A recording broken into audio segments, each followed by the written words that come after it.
Because this day. Yeah, the very last day of September for 2021. But don't worry, it happens every year. We'll be back again next year with, we'll see. Yeah, we'll see. Maybe. I remember being optimistic. I remember those days. Yeah, back in the good old days. days. Good days, man. Yeah, I really like that song. I love the drumming in that song. It's unusual. Find me a Led Zeppelin song you don't love the drumming in. It's just it's all good. But it's sort of, for me, that song it's very unusual the way he handles it, and the most unusual drumming is "Fool in the Rain." So much so that I think that was a song that was difficult for them to perform live because of how he. Yeah. And not even this part, it's that break in the middle where it's that really yeah. Oh, I have read that, what you said, that this part they couldn't really reproduce this. Yeah. Because I think he's doing two different things at once there, maybe recorded overlaid it or something, but a lot of people don't know this, but I played parade whistle in this song. That's me. You blew parade whistle? That was me. Kerry had a big career during the disco days as well. Yeah. I made a lot of money. Again, optimism. Back when you could be optimistic with a tin whistle. Damn right. This part nearly killed me. Yeah, coming up sure. here. Yeah. This part right here. Yeah. I remember You were younger. Well, I remember after that last blast, I threw the whistle down on the ground. Better control of your air. Yeah. Like when they kick the drums over or break the guitar on you threw the whistle. Threw it right down, man. It was awesome. Yeah. It's because it's the last day of September, we spared you. There was some thought because Beat Gina today is Flintstone trivia. And I don't know, is this the anniversary of the Flintstones? It is it premiered on this day in 1960. Yeah. So 1960? Really? Yeah, we're going to play this song. Most of you probably haven't heard this song.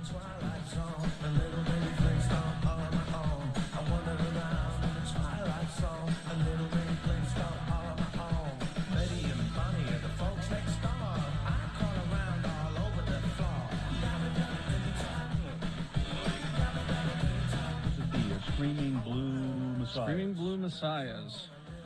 One of their many hits. Yeah, one of their hits. It was one of their hits.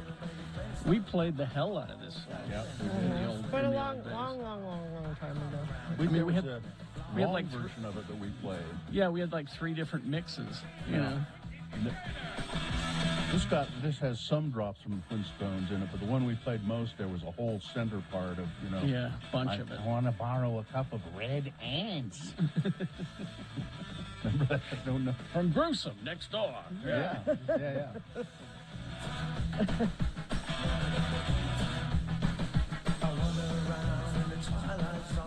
Now that's so we spared you that.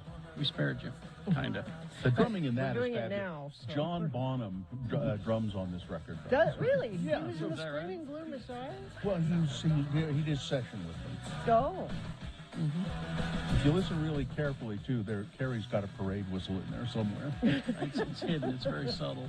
Did you take lessons, Kerry, or are you self-taught? Self-taught. Oh. Yeah, I'm glad we did. Actually, I'm glad we didn't play this. I mean, it's only 2.5 minutes, this version, anyway. Yeah, we've practically done it already. Yeah. Hello. Hi. How's it going? Well, it's going better now that we got an official blessing from the King of September, Edward K. Brass, saying thank you for playing that. And Stephanie says it's been a wonderful, wonderful September. Nice. The holiday season. Yeah, I have one final Led Zeppelin fact of the day for you when we officially start the show, and I was contemplating a sandwich yesterday. You were contemplating a sandwich. Well, I had a sandwich from Caputo's, and Bad Brad Wheeler, said, "You want to have some sandwiches, and I'll pick them up and come up to your house." And I said, "Okay." He said, "What do you want?" I said, "I want the Fortuna." It's Caputo's tuna sandwich.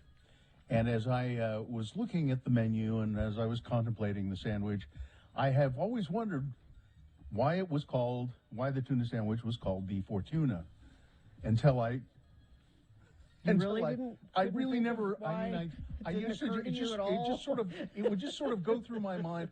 I wonder why they named that sandwich the Fortuna. And then I was sitting there yesterday, looking at the sandwich, looking at the label, and went, "Oh, because it's tuna." It's tuna. It was just one of those odd things. That sounds like something that I would do. Yeah. I never really thought about it before. It would just kind of cross my mind every once in a while. I wonder. It doesn't really describe the sandwich. They call it a Fortuna. I wonder why they decided. Yeah. Now I want you to Google image. Yeah. Bib Fortuna. Bib. 2 words. Yeah. B-I-B, and then Fortuna. Google image. There you go. Clearly, I found it. I didn't know that was his name. Yeah, that's Jabba's henchman in Return of the Jedi. His name is Bib Fortuna. Maybe they named the sandwich because they're Star Wars fans. Yeah. I don't know.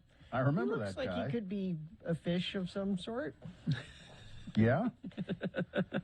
Now, what is that thing coming out of his head and around? Is that Part of his head. Tentacle? That's just part of his head. Part of his head. Okay. He's got a couple of them. One on each side, I believe. I think he's a Twi'lek. I'm not sure. Yeah. Yes, he is. Yeah. Is that what it say? Yeah. Does it say that? Yeah. Yeah. Because Twi'leks have 2, for some reason, tentacles Yeah. For some reason. coming out of their I'm head. sure there's a reason. Just a warning that Geek News is coming up as well. Yeah. Bib Fortuna. Oh, he's related to Beezer Fortuna. That's his cousin. really? It says, you know how in Wikipedia it has who they're related to. Beezer? Beezer Fortuna, who's in a rock band. Bib and Beezer. Beezer was in the rock band. Bib went into finance and works. Is it? Works with Jabba. Beezer a parade whistle aficionado? He played parade whistle in. That's how you know him. Yeah. Yep, I figured out the Fortuna sandwich yesterday. Not easy to play with the teeth like that. You know. No. Anyway, nice. Okay. Well, then the sooner we get started, the sooner it gets over. So. Okay. I'm ready to do it. I hope you're ready to do it. Check in with the Radio from Hell show on this last day of September. All you got to do is call us, 877-602-9696. Check in with the Radio from Hell show. We love to hear from you. We want to. Did you enjoy September? Are you ready for the Three Stooges? And then Ed has suggested we do all things Three Stooges for Movember. Movember. Mo Howard, the Stooges, and Larry Fine. 877-602-9696. It's check-in time. All right. We'll get your check-ins right after these. Stamps.com. If you're a small business owner, or even a medium-sized business owner, hell, why not? A large business owner. Yeah. Stamps.com has been an indispensable tool for nearly 1 million businesses. They have been around since 1998. And, if you're a medium-sized small business, this is really going to help you because you've been spending a lot of time at the post office. Well, you don't need to do that anymore. All you need is a computer and a standard printer, no special supplies or equipment. You can do it, whether you have an Etsy shop or, whatever it is, warehouse shipping out orders, stamps.com is going to make your life a lot easier. I'm selling my toy collection using stamps.com. There's no risk, and my promo code Jackson, Jackson, will get you a special offer that includes a 4-week trial plus free postage and a digital scale. No long-term commitments or contracts. Just go to stamps.com, click on the microphone in the top of the home page, and type in my last name, Jackson, Jackson. Stamps.com and the promo code Jackson. Stamps.com, never go to the post office again.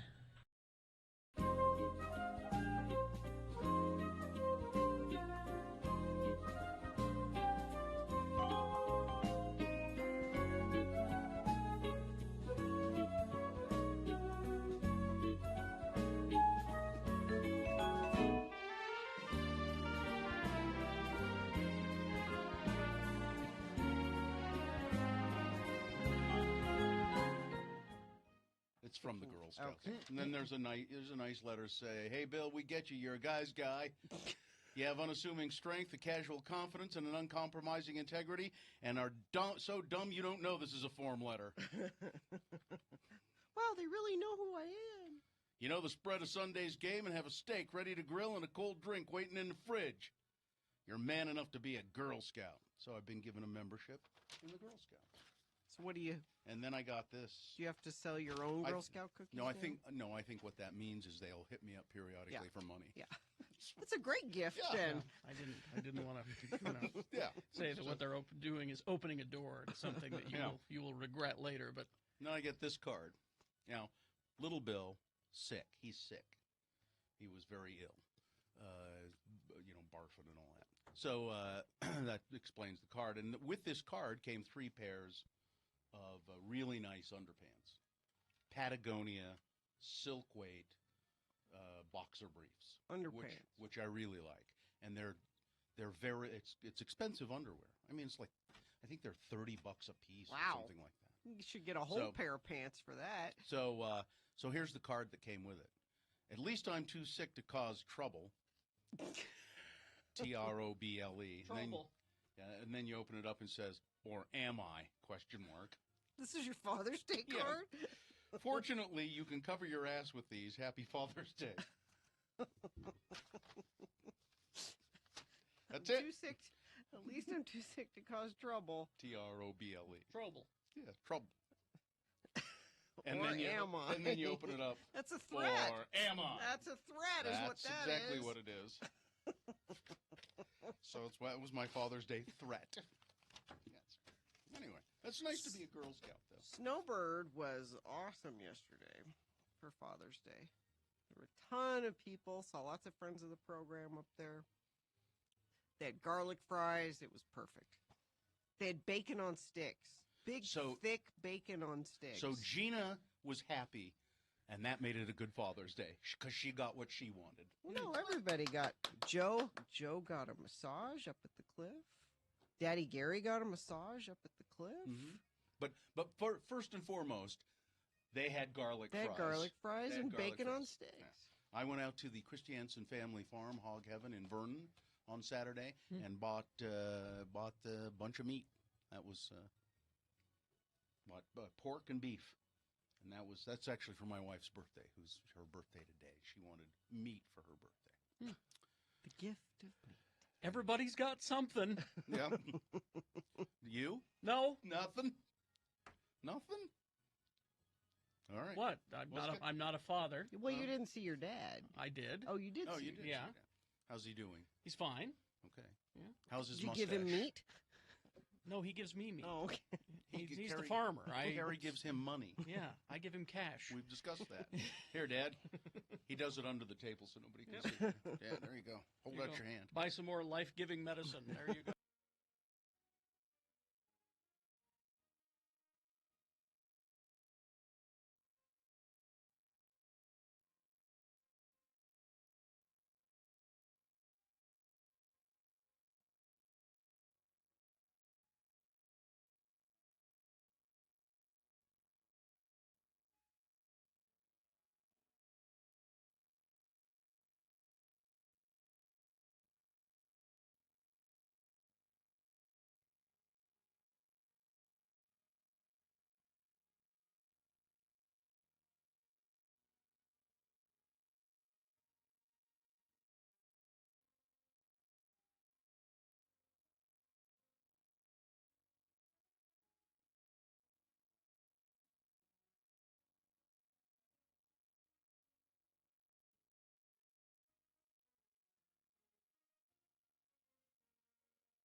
Yep, we'll officially begin the show now, and then we'll go to your check-ins.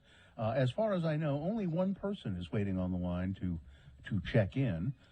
So there are lines You tell open. me what other radio station in Salt Lake City right now you could call and have your voice on the radio instantly. Where else is that going to happen right now? Okay, It's not. ma'am, simmer down, ma'am. Just simmer down a little. Ma'am, Don't this get is an Arby's. Come on, ma'am. Ma'am? Ma'am? Just take your horsey sauce and leave. 877-602-9696. That's the number to call and check in with the Radio from Hell show. And now, the official beginning. If you want a better deal, go see Strong Volkswagen. Unlock stronger pricing at strongvw.com. The moon is 36.5% of full, a waning crescent it is. The moon will set today at 4:27 p.m. Today being, what is it, Thursday? Yeah, it's Thursday. It's the 30th day of September in the year of our Lord Jesus Christ, 2021. And your Led Zeppelin fact of the day for the final day of September. That song we played this morning, Rock and Roll, that was from the Led Zeppelin's fourth album, which their previous three albums had not been all that critically accepted. They weren't incredibly, they did, we're not going to put our name on the front of the record. We're not going to put the band name on the front of the record. We're not going to put an album name on the front of the record. We'll show them. We'll show those critics. And it turned out to be considered one of their very best records, the fourth album by Led Zeppelin. Had Stairway to Heaven on it and all of that. This is the Radio from Hell show.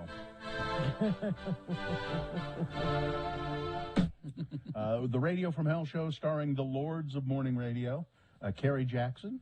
I'm Bill Allred. That's Gina Barberi. Ma'am. Katie for short is in our studio in downtown Salt Lake producing the show. We're in our homes, Kerry, Bill, and Gina. You can see us, x96.com/live. Helping out in the producer's booth today, our old friend Skip is back, doing a little extra work for us, and I believe Cameron Diaz is helping as well. Yes. So now, check-ins at 877-602-9696. All right, so let's go to Rachel. Good morning. Hi, Rachel. Good morning. Thanks for letting me listen. Yeah. Thank you. What's up? So, a couple of quick things. My September's been fantastic. I just celebrated 4 years sober. Oh, Good. And congratulations. I got to take my daughter to go see Modest Mouse and also Korn, and I won the Korn tickets, and I wanted to say thank you so much. Well, you're welcome. Modest Mouse, you got to take your daughter to see Modest Mouse? Yes, and Korn, and it was great. And it was great. Good. Yes. What did your daughter think of the whole thing? She loves that kind of stuff. She jumped right into the mosh pit. Okay. She's a very crazy kid. So You're not in the mosh pit with her there? no, I'm too old for that. All right. Well, Rachel, I'm glad you had a good time. And what's your daughter's name? It was great. Her name's Haley. Haley. Okay. Yes. All right. Thanks, Rachel. So, All right, thank you so Rachel. much. All right, let's go to Thomas. Thomas, Hi, Good morning, everybody. Thank you for Good letting me morning. listen. Yeah, you're welcome. What's up? Just driving across Utah and Wyoming to go deer hunting in Wyoming. And I just want to say hello. So you're going to go, when you come back, will you call us and let us know if you got your deer? Absolutely. I'll even Okay. bring you a package of venison if you'd like. No, that's okay. No, That's Bill, okay. you haven't had you Yeah. haven't had it the way he does it. Yeah, And no, I don't. Yeah. the best way. I am not a fan of the game meat in general. So Thomas, when you come back, what you need to do is, hey, Bill, ask me if I got my deer, and then Bill will say, you get your deer? Just Well, you betcha. just call and say, this is Thomas. Remember me? I was going to Wyoming. And then I'll say, did you get your deer? Deer? That'll how that will go. Yeah.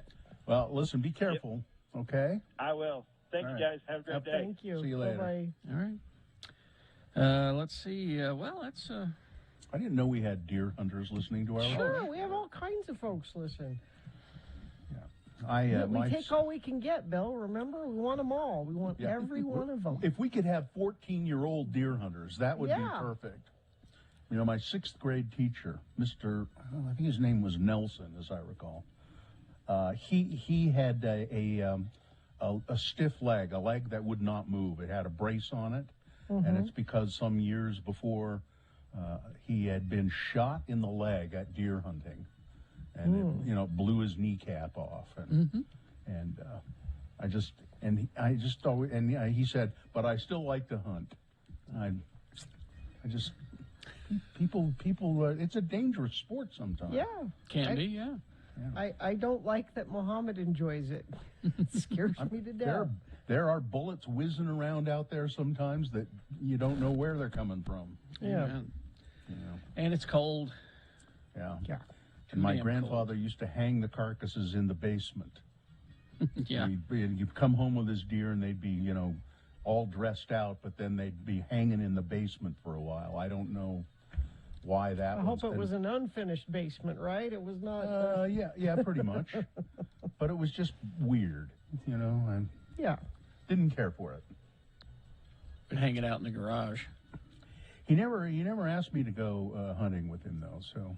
Oh, He really? knew what you'd say. Yeah, because I would have said, I don't want to, Grandpa. Bill's a sensitive boy. I can't That's ask him to. Just go ahead, read your poetry. Go sit over there. He's a sensitive.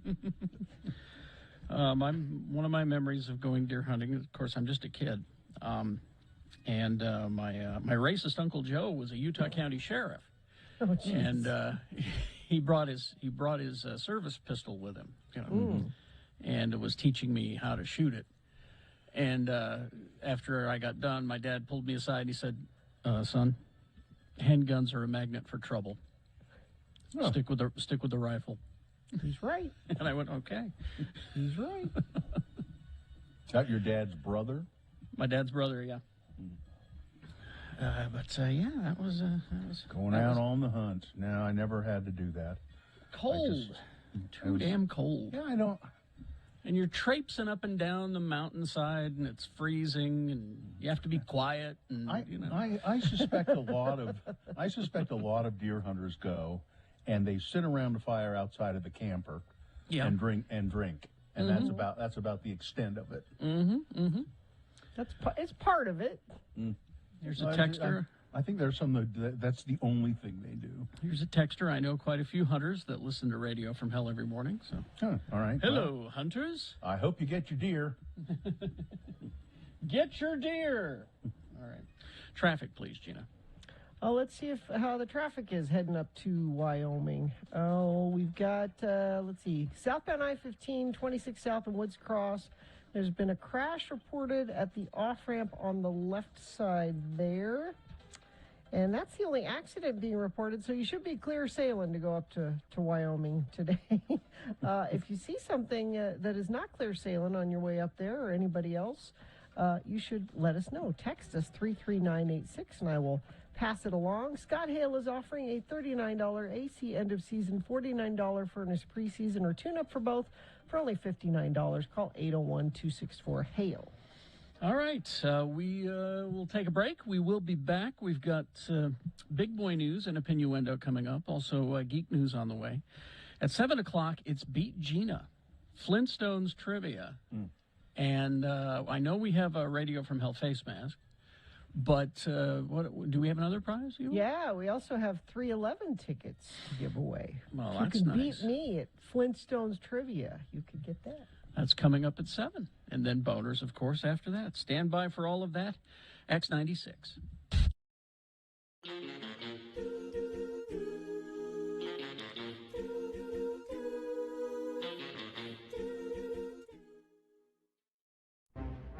It is the 23rd century. Humans have left the lowly confines of planet Earth and have sought their destiny among the stars. While many things have changed, one constant remains, the need for young men to venture forth and do the work of the Lord.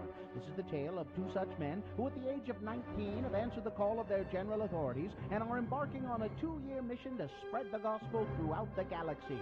This is the story of Space Elders! episode, we find our missionaries tracting underground on Janus 6. Wow, would you look at these caverns? They're incredible. You sure we have the right planet? Yeah, I am. Janus 6. Why Jas? Oh, just because this planet is uninhabited, that's all. Well, I'm sure that Zone Leader Hansen had a good reason to send us here. Yeah, like all the residents of this planet were killed by some unknown force, and he's hoping that we stumble upon it. Now, Butch, you be nice. Hey, looky here. Perfectly round, shiny rocks. Hey, a collection of bowling balls. Well, maybe there is life on this planet after all. I don't think those are bowling balls. Hey, you shouldn't be touching those. Well, you're right. They ain't bowling balls. The weight's all wrong, and they don't have holes drilled in them. Hey, you hear that? You mean the menacing sound of a big rock sneaking up on us? Yeah. What do you think it is? Well, from the looks of it, I'd say it's a big rock sneaking up on us. What the flip? Oh, you better put down the bowling ball real slow and easy, Butch. I don't think the big rock that's been sneaking up on us likes the way you're handling it, and it's staring at us, too. Okay, here you go. It's backing off. Excuse me, Mr. or Mrs. Big Rock. I'm Elder Christiansen, and this is Elder Jensen. Hi. Hey, look, it's burning some words into the cavern floor. Me, Horta, these my babies. No kill I. Hey, she's friendly, and she has kids, so it means she must be married. Mrs. Horta, we represent the Church of Jesus Christ of Latter-day Saints. You know, the Mormons. Hey, she just crossed out the no from no kill I. Oh, so much for being a friendly rock. Looks like this might just be a time to make an exit there, Lehigh. Let me just grab one of these little rocks as a souvenir. My cousin would love to have a real live pet rock. I don't think she wants you to have one of our babies, Butch. Look out! Is this the end of our missionaries? Will Butch get to send a pet rock home to his cousin? Will Lehigh make him put it back? Is it legal to bowl with a silicone life form egg? To find out the answers to these questions, tune in next time to hear Butch say... Okay, lady, back off or the little rock gets it. Now, Butch, that's no way to talk to a prospective convert. Now give her back her baby. On the next bone-chilling episode of Space Elders!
All right.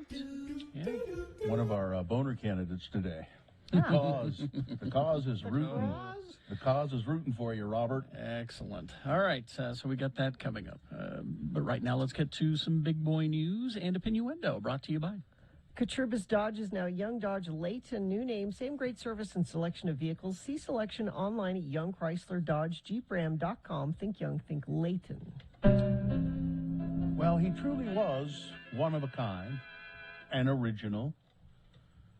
He will be missed very much by those who knew him and loved him. He'll be missed by his brother, Pat.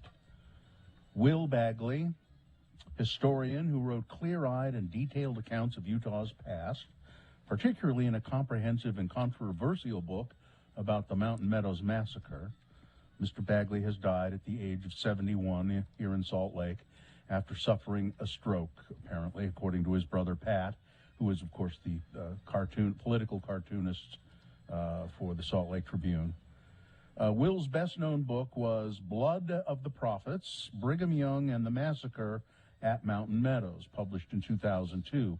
The book had updated Juanita Brooks' legendary 1950s volume, The Mountain Meadow Massacre, about the murders of 120 California-bound Arkansas settlers crossing southern Utah in a wagon train, and they were murdered by Mormon militiamen on September 11th, 1857.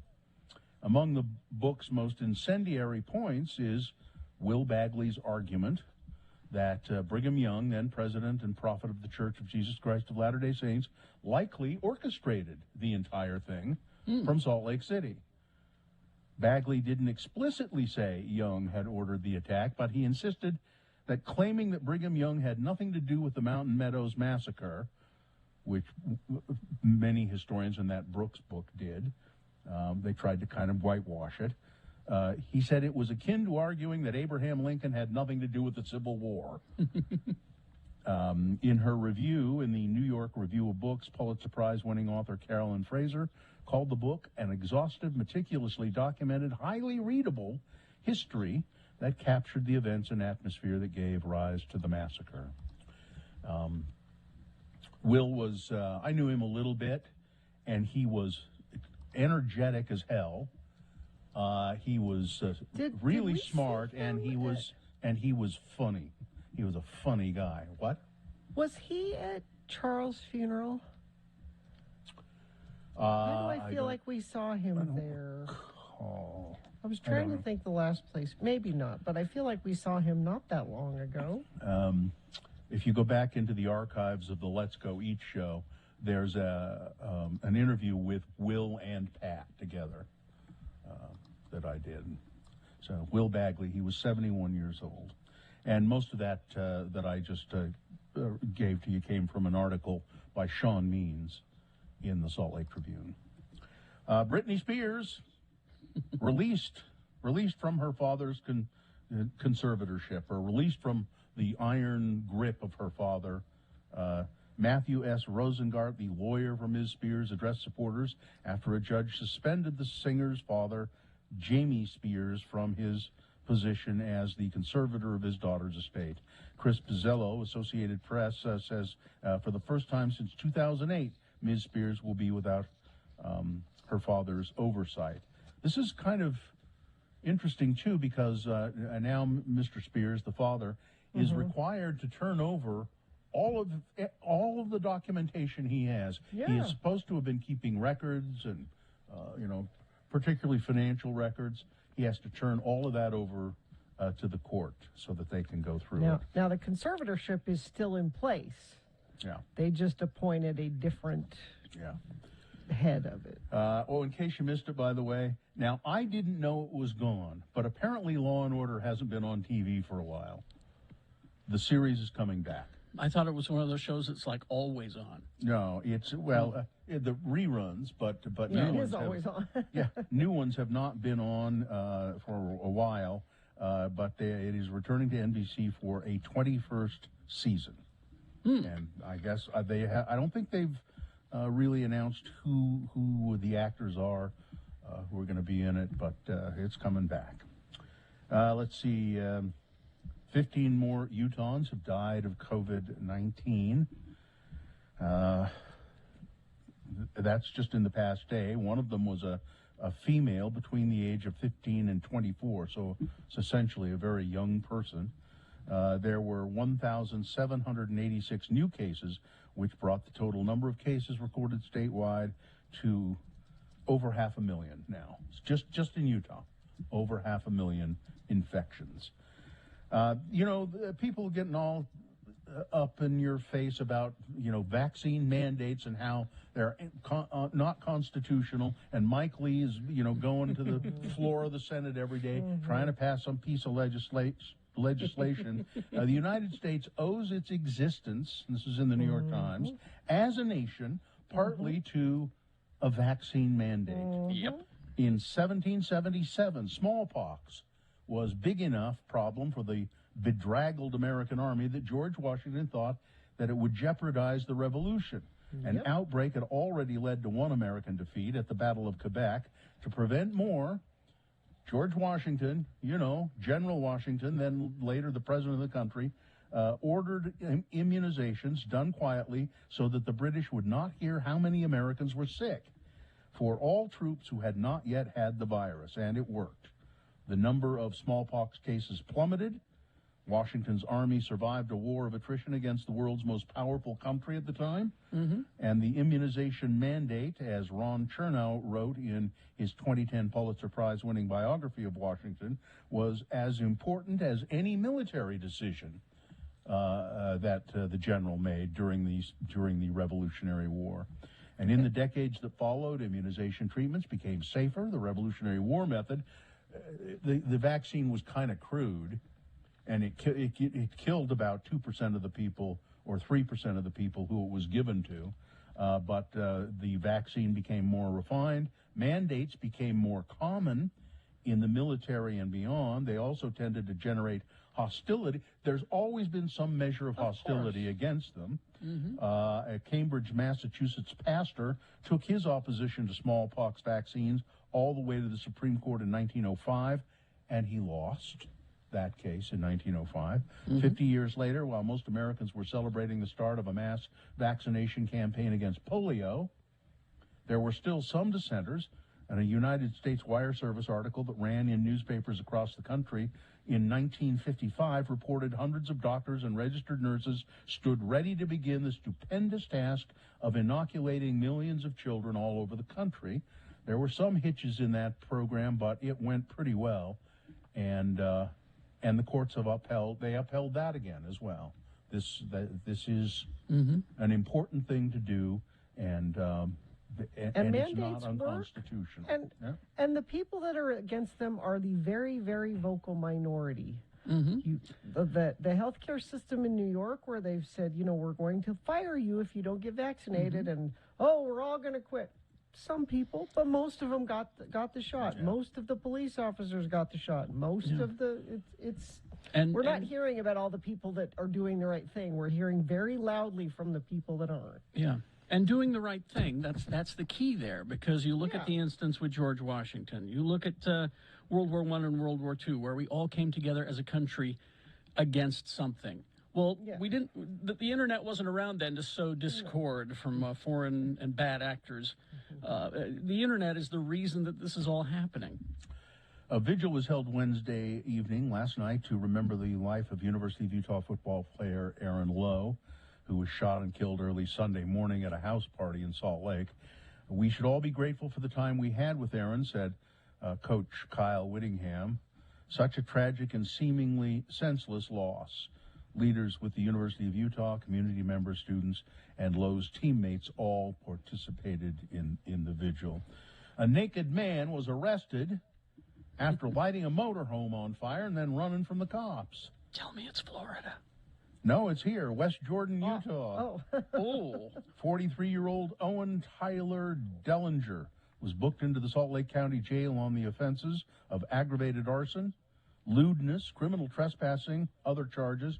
According to arrest documents, Officials were dispatched to a fire at a motorhome near the back of a property. Witnesses told dispatchers that a male suspect wearing shorts and no shirt had been in the area when they saw him running by the canal where the fire was.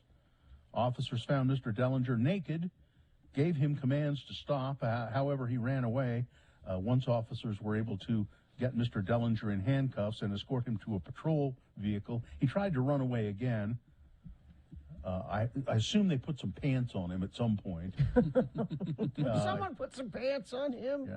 And I want to just go back to that RV fire here in Utah, in Sandy.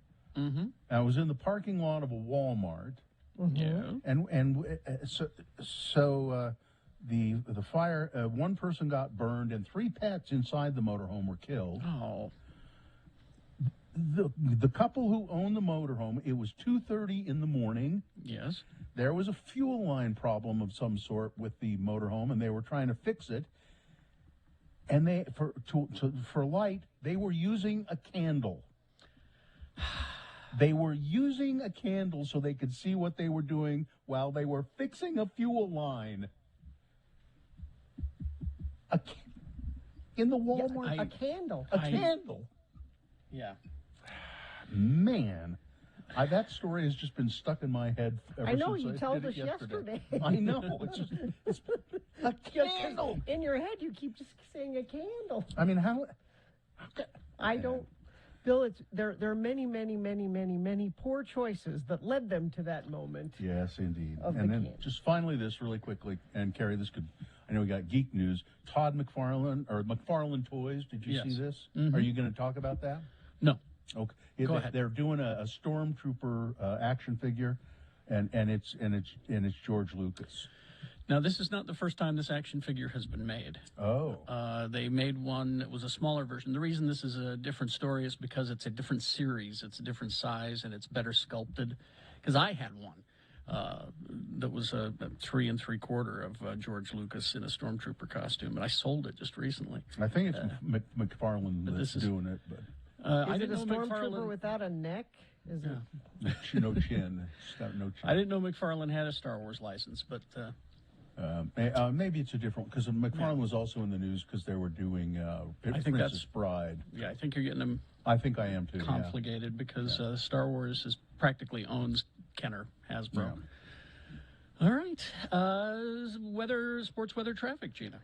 The Real Salt Lake won last night. They beat LA Galaxy 2-1. They play next, Saturday at 1:30 against Austin. You got the football tonight, the Jacksonville Jaguars against the Bengals. I have to root for Jacksonville because, that's where Festus lives now. Not that he cares about football, but He doesn't? I don't think He's they in let the you. I don't think they let you live in Jacksonville unless you root for the Jaguars. And he's in the Navy. He has to care maybe about he's it. I don't know, maybe he's changed. I If don't that know. character from The Good Place is any indication, I think it's by law. Yeah. Weather, it's chilly again this morning, 45 right now. Going to get up slightly warmer than we had yesterday, 69 for a high today. And we'll back up into the mid to upper 70s. Looks like by the end of the weekend, we could even be close to 80 again. So sunny skies and less smoke. All the things we've been needing seem to be on tap for this weekend. So that's good. Traffic, let me refresh this, see if we have any issues. Just a little slowage southbound I-15, Kaysville through Farmington. And, no other accidents to tell you about. And I don't think you've sent anything in. But if you do see something, please feel free to text us at any time. Just make sure it's safe for you to text at 33986. If you want a better deal, go see Strong Volkswagen. Unlock stronger pricing at strongvw.com. All right. We do have Beat Gina coming up. It's Flintstones Trivia on the way. So if you'd like to line up now to beat Gina with Flintstones Trivia, 877-602-9696. You could win 311 tickets and a Radio from Hell face mask that you can wear to the concert. How about that? So get in line right now, 877-602-9696. Geek News brought to you by The Nerd Store and Dr. Bolt's. Here's what's coming up. Lady Mechanical Volume 1, Teenage Mutant Ninja Turtles, 80th Anniversary of Aquaman, always at the Nerd Store and Dr. Bolt's Comics. Thank you.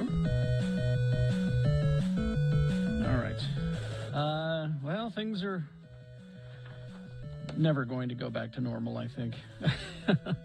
It was announced, it was announced today, and I do this story because I know a lot of our listeners love to go to Southern California to visit the theme parks. Universal Studios Hollywood in L.A.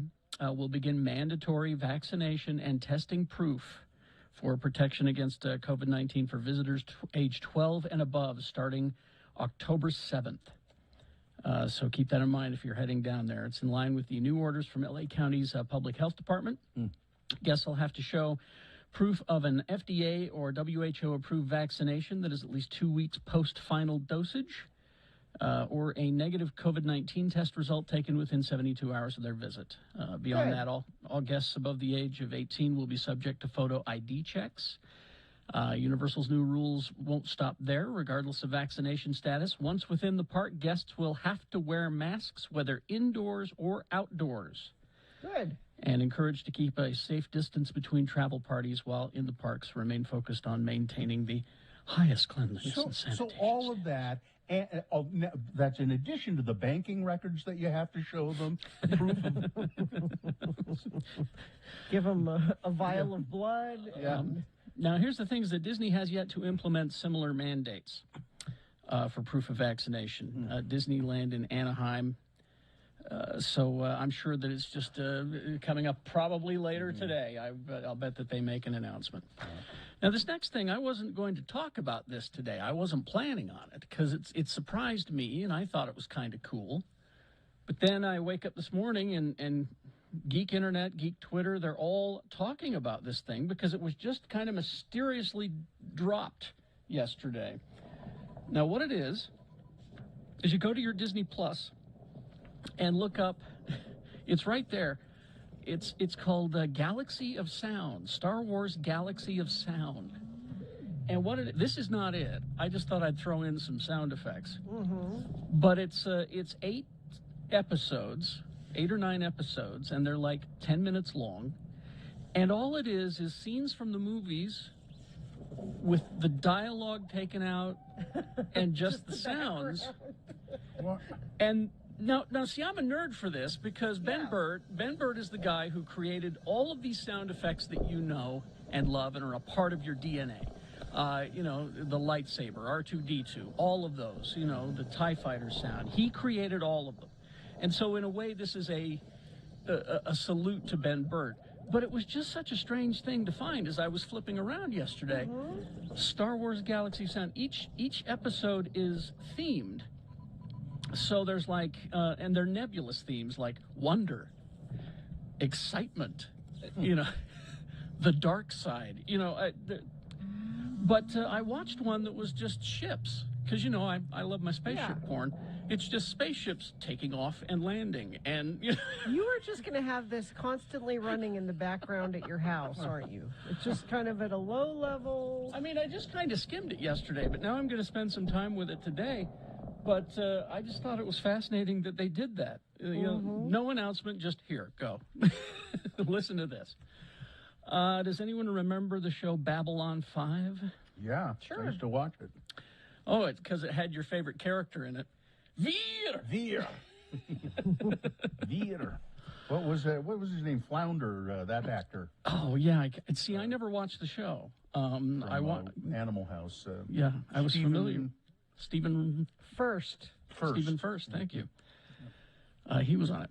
Well, the creator of the show, J. Michael Straczynski, has announced that it is going to be rebooted. And it's not a continuation of the series. It is a reboot of Babylon 5, and he is behind it. And when asked why, he said it's going to be different than what you know. He, of course, being J. Michael Straczynski, answered this way. You cannot step in the same river twice, for the river has changed, and you have changed. Okay. Whatever. But anyway, so there you go. It's being produced as we speak. We did get, speaking of Disney Plus, we did get an announcement of the premiere date for The Book of Boba Fett, which is a spin-off from The Mandalorian Season 2, because Boba Fett is a character in The Mandalorian Season 2. Yeah, maybe we'll find out how he got out of the Sarlacc pit. Okay, I'd like to know. Yeah. But my lovely Ming-Na Wen is in this show as well, so I'll be watching it. Tamura Morrison will be playing Boba Fett, and it will premiere December 29th. And this is a story, it's about a week old, but I bring it to you because the Geek Twitter was very upset at the casting of this. Oh? So, the Super Mario Brothers animated movie. Now, Nintendo's been very careful with these characters ever since that Super Mario Brothers movie from ages ago, live action. Bob Hoskins and John Leguizamo, and it was just such a flop, and it's made fun of. So they've been very careful about the approach to another movie with these characters, so they decided, let's go animated. Well, they got another controversy on their hand because they have cast Chris Pratt as Mario. Why is that controversial? Well, 'cause he's about as not Italian as you could be, for one thing. They're just upset because they're trying to picture Chris Pratt saying, "It's a me, Mario." Oh, show me what you got is my answer. Show me what you got.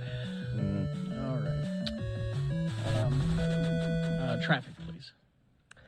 Traffic building southbound I-15, Kaysville to Farmington, but no accidents there. Actually, no accidents anywhere that I'm looking on the UDOT cameras. Maybe there's something happening out there that you're seeing and you want to share with friends of the program. Just make sure it's safe for you to text when you let us know at 33986. Utah Pride Center presents the Utah Pride Road Rally. Decorate your vehicle and join us Sunday, October 10th to drag Main Street in celebration of the National Coming Out Day. Register at utahpridecenter.org. Utah Pride Road Rally is powered by Young Automotive Group. All right, 877-602-9696 is the number to call. Line up to beat Gina in Flintstones Trivia. If you do beat her at Flintstones Trivia, you will win 311 tickets and a Radio from Hell face mask that you can wear to the show. All right, so 877-602-9696. We'll do that right after these. AnimeBonsai.org is the website. Go there, get your tickets and information. It is back. It is the 16th annual Anime Bonsai, Utah's premier family-friendly, all-inclusive anime and Japanese culture convention. There's cosplay. The cosplay at Anime Bonsai is just amazing. It's worth it just to go and hang out at the Davis Convention Center to see that. But there are events and activities and panels and voice actors and all of this great stuff. It's a whole lot of fun, the voice actors behind your beloved characters in your anime shows. And what's cool about this is that you can meet people who share a similar interest with you. And again, it's a family-friendly, all-ages event, all-inclusive. Get your tickets now at animebonsai.org. And it's at the Davis Convention Center. The address is right there on the website. Just go to animebonsai.org for the 16th annual Anime Bonsai Convention.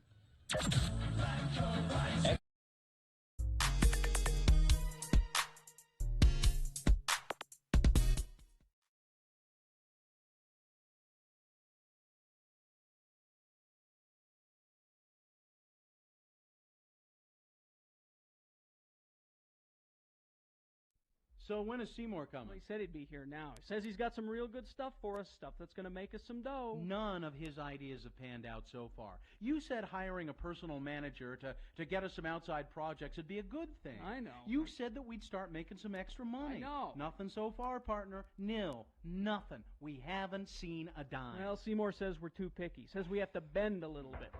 That's got to be him. Come on in, Seymour. Hey, that's pretty good. How did you know it was me? Well, you said you'd be here at this time, and no one else ever visits us. Yeah, and I could smell your Aqua Velva through the door. Ah, powerful, ain't it? I love Aqua Velva. So, Seymour, what kind of stuff have you got for us? Well, first off, let me tell you, everybody wants a piece of your asses. Radio from Hell is hot right now. Hot! It's positively volcanic. Now, I can get you two volcanic gods a personal appearance fee to MC the grand opening of a new artificial limb store at a strip mall in downtown Nephi. How much? How much money? Well, no money. I got you trade for this one. You guys can take your pick of any partial orthopedic appliance you like. If you need full limbs, they want to charge you a little, like cost or something. Well, I think I can speak for Bill when I say we pass. Carrie, could we just put this one on hold? I I need to speak with Aunt Esther and see if Uncle Clyde's hook is still busted. All right, that's a maybe. I'll put this one on the maybe pile. Okay, here's the next offer. A big pharmaceutical concern in Santa Quinn. Utah? Yeah, Utah. This pharmaceutical company has a brand new hemorrhoid ointment, and they want you boys to be the spokesman. Now, before you say anything, just listen to some ad copy I was formulating in my head as I rode over here on the bus.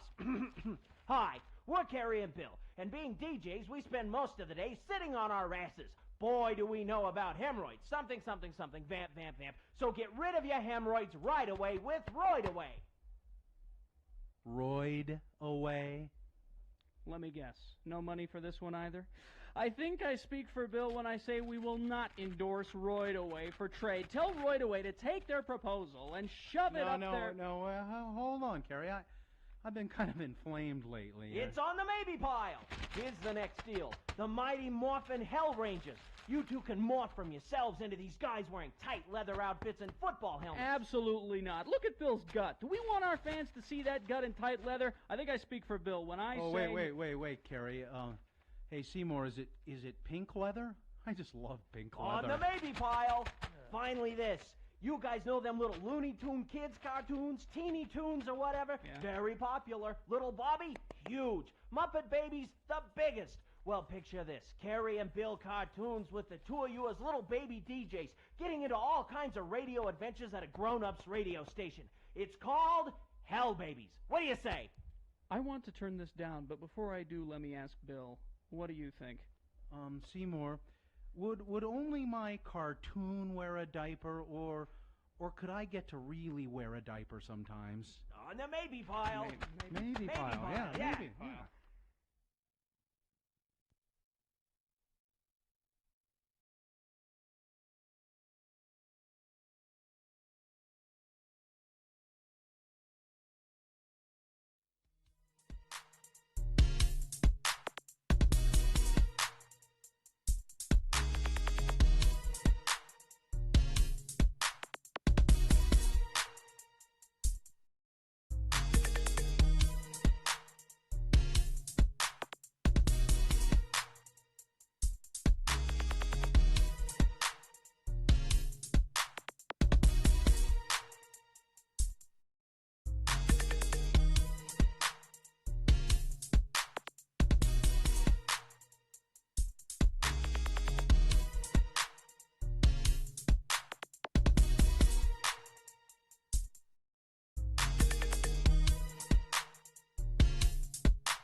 It's time to beat Gina in another round of the easiest game show in the world.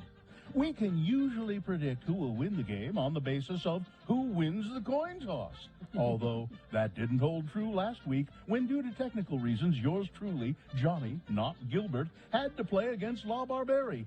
She won the toss, but your humble announcer ended up victorious.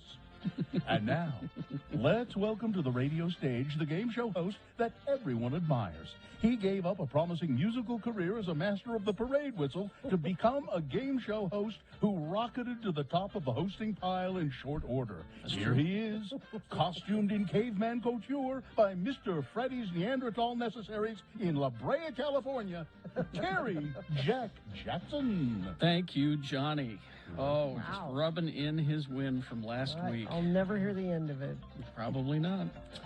All right, we tossed a coin off stage to determine who our contestant will be, and that is Devin on line one, I believe. Devin, hi. Hey, guys, how's it going? Just fine, Devin. Okay, we're going to toss a coin to determine who goes first in the game. It does give you an advantage, as Johnny pointed out. Heads or tails? Tails. Tails. The coin toss app says heads. Ah. Oh, see. Devin, I'm terribly sorry. You can see it at x96.com/live. Heads. I'm well on my way to keeping those 311 tickets. They're coming to the USANA Amphitheater October 5th. All right.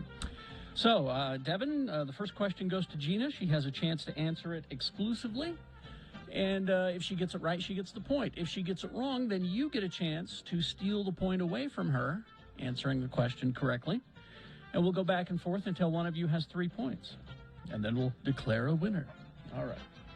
Again, Flintstones trivia, because it was on this day in 1960 that the Flintstones premiered on television. In black and white, I believe. All right. All right. First question goes to Gina. Gina? Yeah. Which 1950s sitcom inspired the Flintstones? Ooh. Some even say it's a direct ripoff. But was it A, The Honeymooners, B, The Brothers Grunt, C, Puchinsky, or D, Manimal? I believe, Kerry Jackson, that was the Honeymooners. It was, in fact, The Honeymooners. To the moon, Wilma, right? That's one easy point for Gina. Let's see how Devin does now as he controls the question. Devin? Yep.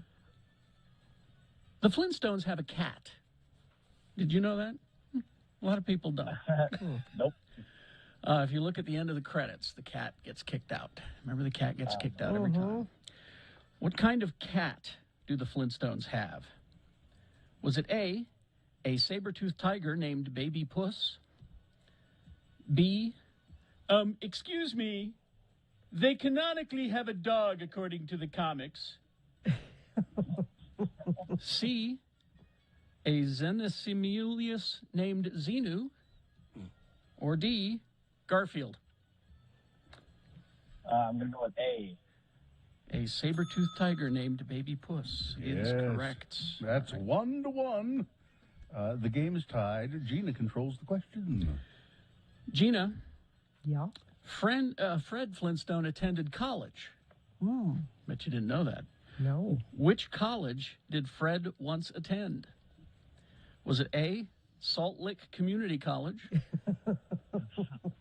B, Granite School District? C, Princeton? Or D, the University of Rockport?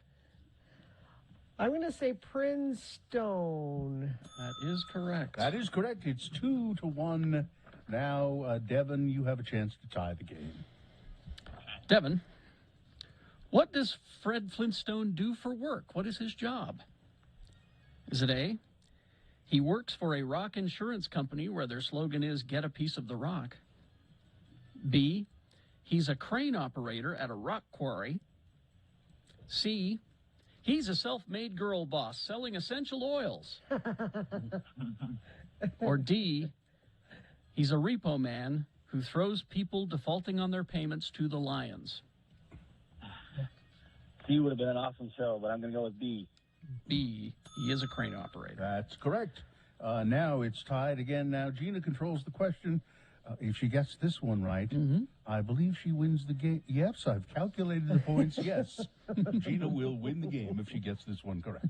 Give me a hard one, Kerry. All right. There aren't any hard There aren't ones. any I'm hard sorry. Certainly haven't been any so far. I purposely made them all easy. Let's see. Because see, the interns and Katie, they send me these questions, and then I, Dumb they're them genuine. down? They're genuinely hard Yeah. questions, and then I dumb them down. Yeah. Let's see. That tells you what we think of the audience.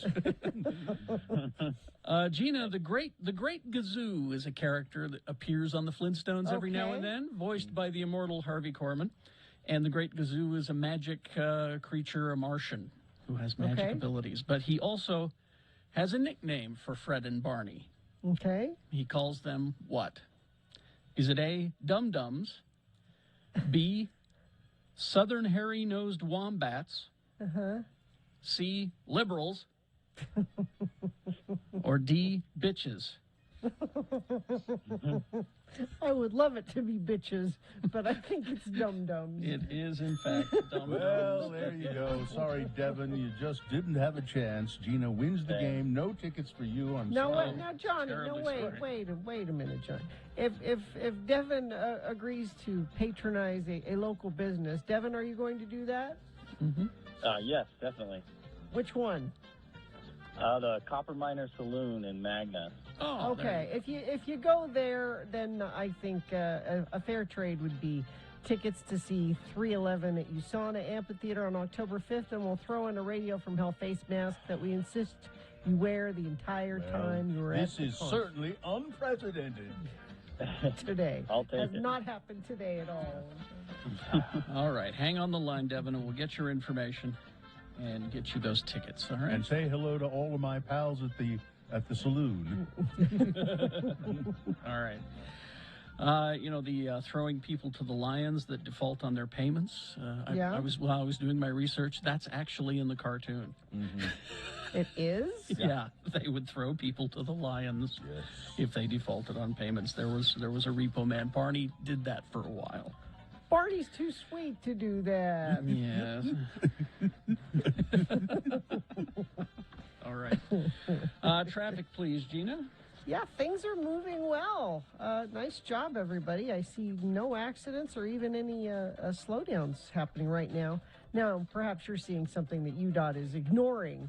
They do that occasionally. Then you need to text it to us, 33986, so I can pass it along to friends of the program. Flying Vampires, yes. Dracula the Ballet arrives October 22nd. Tickets at balletwest.org. Our attorney Ed Brass weighing in. So Fred Flintstone went to an Ivy League school and then wound up a crane operator at a quarry. That's a sad commentary on the state of American education. Well, the women on the Flintstones, I was always kind of a Betty Rubble guy myself. I kind of liked her better than Wilma until Gina Lola Brigida came along. And then... Woo! All right. Boners round one? Oh, yeah. Number one is, we'll see who's committed to the truth. Boner candidate number 2, the burden of being black at Google. And boner candidate number 3, dog is closing in. Okay, boners round one, big boy news, all coming up after these. X96.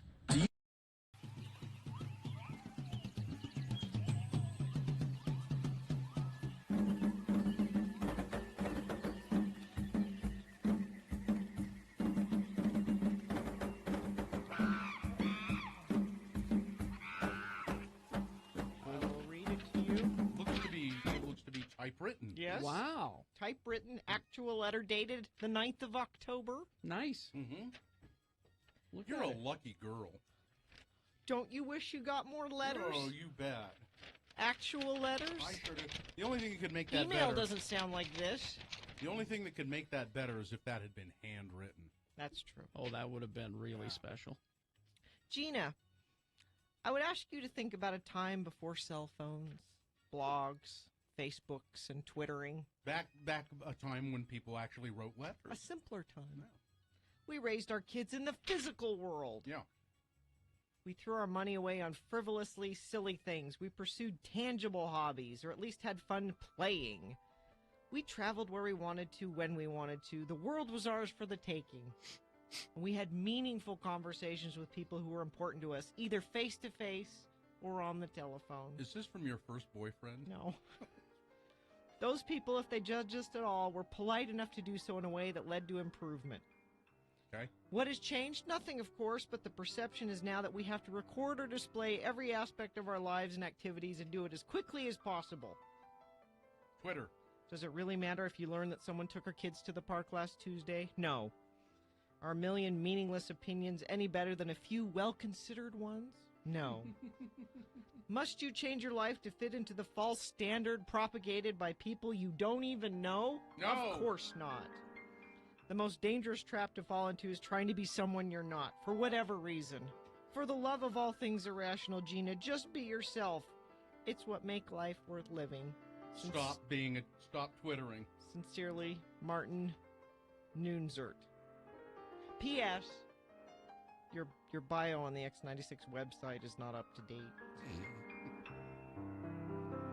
As I like to say, any clod can have the facts, but having an opinion is an art. I guess I need to update my bio. You know, you should scan that letter and put it on our website. Yeah. I should blog and Twitter about this letter. Tweet. A blog and Twitter. Tweet. I'm sorry. Mm-hmm. If you use Twitter, you tweet. You tweet. Why can't I Twitter it? That's something that you should do in the privacy of your own bedroom. Okay. It's true. When your husband's out of town. Some more letters. I want more actual letters sent through the mail. Well, give your address. 515 South 7th East, Suite 1C, Salt Lake City, Utah, 84102. If they're handwritten, it's even better. Or even better, if they're words cut out of magazines and pasted onto it. That's great. Let me just say this to people writing letters to Gina. You may write them. You won't get them. She will. No. You're not going to take the time to return them. No. Yeah, email's a lot easier to it answer. is. And Yeah. But go ahead, send her letters. Try not to use words like nonplussed. Okay. I know nonplussed. Now you.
Okay, it's 7:18 right now.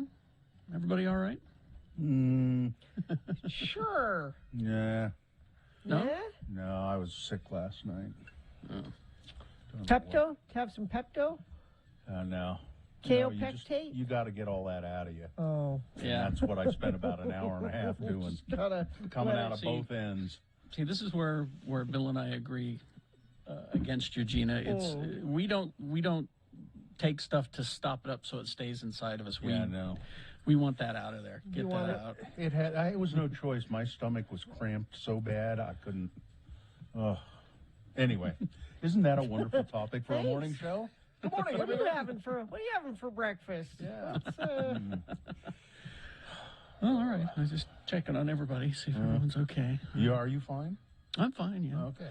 Woke But up you're a little late. alone. Did your wife make it to California? Oh, is that what you wanted to know? Yeah, she had no Yeah. trouble.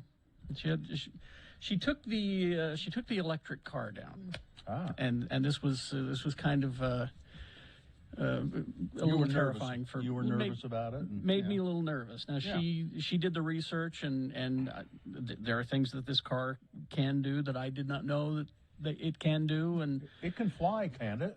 Essentially. But she did the research and found out that there's a series of superchargers that Along the stretch all the way. way to her brother's house in California, and she used this trip calculator thing that the company provides, and boom, and she would I said, please text me every step of the way to let me know that you made it to the charging station and that you made it down there without a problem. And I remember she texted me from Vegas. And I said, "Oh, I'm glad. Good to hear that you made it." And she goes, "Well, would it make you nervous if I told you that I only had, according to the computer, 14 miles left on my trip?" Yeah, no, don't tell me that. I don't want to know that. And I've heard people talk about this. It's uncannily accurate. It is, and that's what she was saying to me. She says the computer does it all for you. It's right there, you know. Yeah. She made it down. It's better than your idea. I heard you wanted to give her a really long extension cord from the Ace Hardware and just run it from the house. I did the math, and I would have to go to at least 8 Ace Hardwares to get all of their cords. Yeah. Anyway, let's get to Boners Round 1. Here we go. 3 news stories. These are examples of bad, stupid, or funny human behavior. You will decide with your vote of these 3 candidates which one is the worst, which one deserves to go forward to Boner Fight, possibly becoming Boner of the Day. Winning here secures it a spot in Boner Dome. Then we do this again at 8:20 with Round 2. 3 more candidates. We get another winner there. Then we take both winners and send them forward in time to 9:20 this morning. That's when you'll decide Boner of the Day with your vote. That's when Boner Fight happens. So right now, let's begin. Let's send one of these 3 forward to the final round. 2 candidates now, a third after the news. Once you've heard all 3, you'll vote, and one of you lucky random Boner voters will receive. X96 presents Dropkick Murphys and Rancid Saturday, October 2nd at U of U Health Plaza at Rio Tinto Stadium. For more information, you can go to x96.com. Boner candidate number 1. We'll see who's committed to the truth. 2 Utah Republican lawmakers have signed on to an effort calling for a nationwide audit and decertification of the 2020 election. Representative Steve Christiansen of West Jordan and Representative Phil Lyman of Blanding, they're both crazy, are among 41 state legislators nationwide who are part of what's called Election Integrity Caucus, formed by Arizona State Senator Wendy Rogers. Ms. Rogers was a chief proponent of the sham audit of election results in Arizona. Instead of uncovering fraud, that recount found Joe Biden defeated Donald Trump by an even wider margin than what was reported on Election Day. Now, Wendy Rogers is scheduled to speak in Utah next month at a right-wing conference headlined by former National Security Advisor Michael Flynn. Phil Lyman posted on Telegram, which has become the favored communication app of lunatics. Of crazy? That the audit showed the exact opposite of what was reported in the media. Quote from Phil Lyman: "Anyone who understands the Marxist media and government see their attacks as an admission of guilt. What? We will see who is committed to the truth, who is committed to the lie, and who has the courage to take on the liars, and who lack all conviction," Lyman said. And Christiansen is the one who traveled to Arizona in June to observe the recount in Maricopa County. Shortly after the 2020 election, he requested a legislative audit of Salt Lake County's results, but legislative leaders said, no. It's fine. Biden defeated Trump in the county. They do recounts anyway. Automatically, they check them again. Biden defeated Trump in Salt Lake County by 50,000 votes. Legislative sources say both Christiansen and Lyman are attempting to build support for an audit of the results in Utah, but they are having, at this point, really hard time convincing their fellow Republicans to sign on. Good. I hope that continues. Yes. Because they are lunatics. Yes, and both of them, if they would do their own research, if they would look into, there was testimony that it was in a grand jury hearing that Rudy Giuliani gave, where he pretty much essentially said that the evidence brought forward for this, the Stop the Steal thing, he didn't check into it. No. He felt like it was not his job because these people said that it was true, and the evidence that he points to are Facebook and YouTube videos. That's what this whole thing started from. And you know who's smiling? Vladimir Putin is thrilled with this Boner candidate. Yep. Boner candidate number 1 We'll see who's committed to the truth. Mm-hmm. It's boner candidate number 2, the burden of being black at Google. A black Google employee said that he was stopped by security at his job after somebody reported him. Angel Onuoha is an associate product manager at Google and a recent Harvard University graduate, and he tweeted that he was stopped by security staff who didn't believe that he worked for Google. Riding my bike around Google campus, and somebody called security on me because they didn't believe I was an employee, Onuoha said in a tweet. This is what white people don't understand. They have Yeah. to deal with this kind of thing all the time. I had to get escorted by 2 security guards to verify my ID badge. 2 days later, Onuoha tweeted that security ended up taking my ID badge away from me later in the day, and I was told to call security if I had a problem with that. And that was after holding me up for 30 minutes, causing me to miss my bus ride home, he said. And he's supposed to remain calm and polite and Yeah. You can't get mad. no. Even though if this happened to if this happened to a white guy, do you know the fit he would throw if he but if you're black, you have to know I'm going to remain calm and hope this works out in the end. It's so frustrating. Last year, during the height of anti-racism demonstrations across the country, black employees at Google said that they were unhappy with the company's response to the protests, and an insider said, you never stop feeling the burden of being black at Google. For some reason, they hire black people, but then I don't know. It's that whole tech frat boy group. It's just anyway. Number 2, the burden of being black at Google. Coming up in a moment, boner candidate number 3, dog is closing in. All right, boner candidate number 3 for round 1 coming up after this. Big Boy News and Innuendo, brought to you by.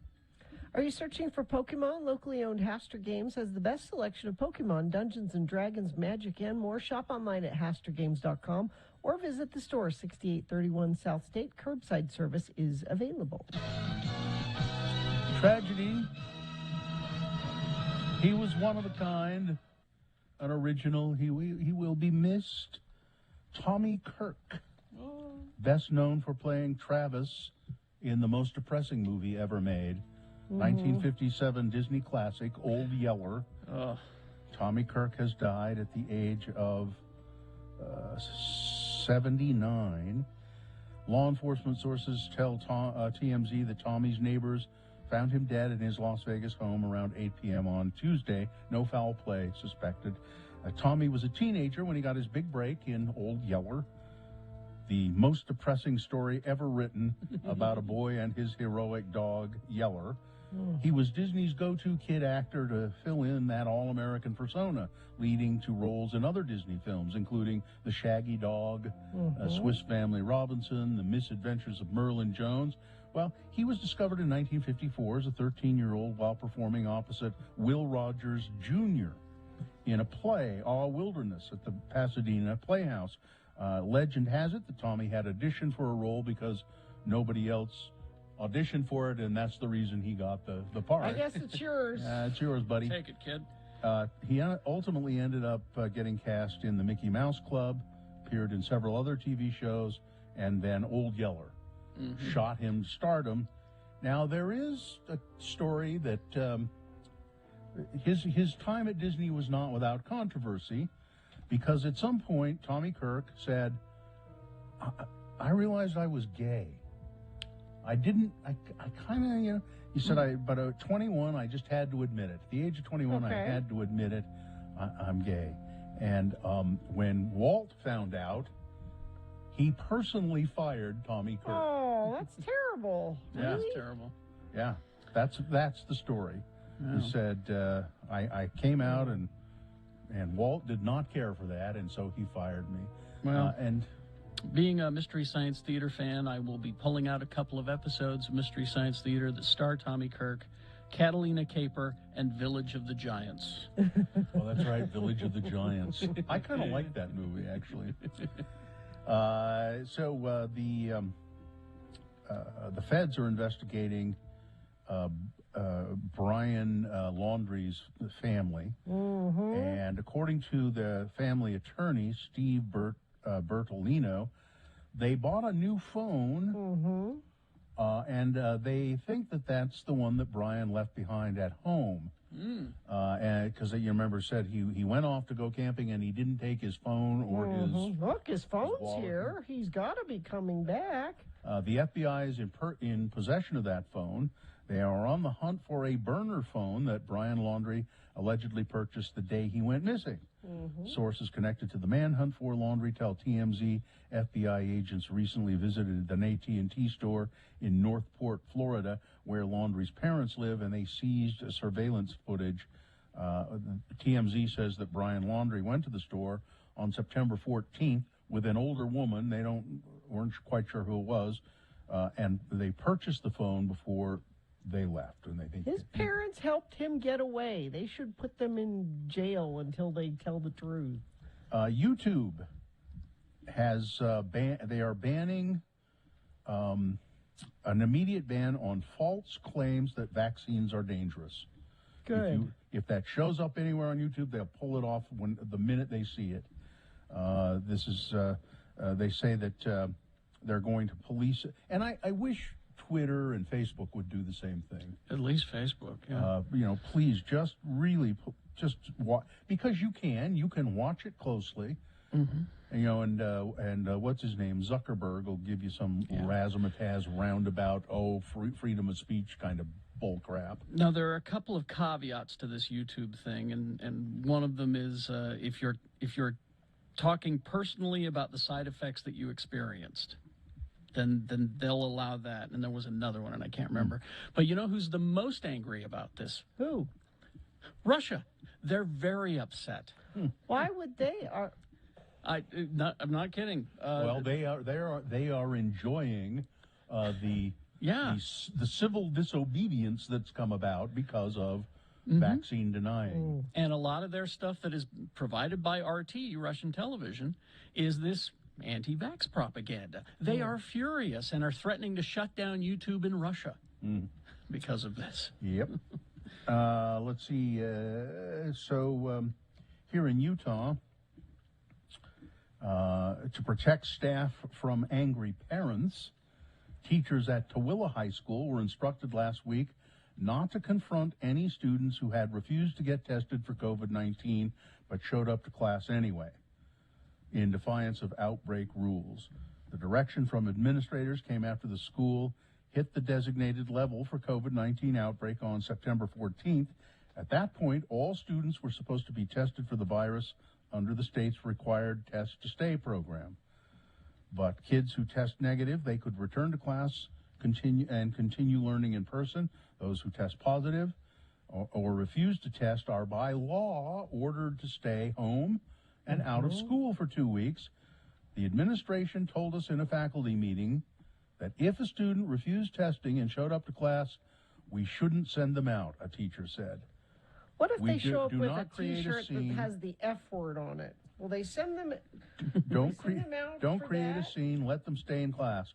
Well, that's a little bit different. The F word won't kill you. This is my point. Exactly. This is exactly my point. A few parents, the teacher said, have been upset by the regulations with the pandemic. So let's not rile them up. Okay, that's what. So the school administration is telling the teacher, break the law. The law says that you're supposed to send them home. Break the law. I don't know. I have had it with these anti-vaxxers. You're going to start wearing a shirt that has the F word on it, aren't you? I don't say the F word very often. I know. I love it when you do that. The ivory-billed woodpecker. Ooh. It's a bird whose long-rumored survival in the bottomland swamps of the South has haunted seekers for generations. It will be officially declared extinct by U.S. officials after years of futile efforts to save it.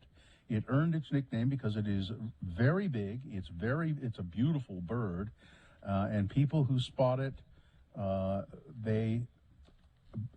it's called the Lord God bird. Well, that's the because- headline I saw yesterday. Yeah. Yeah, okay. Because when people see it, it's so beautiful, they go, Lord God.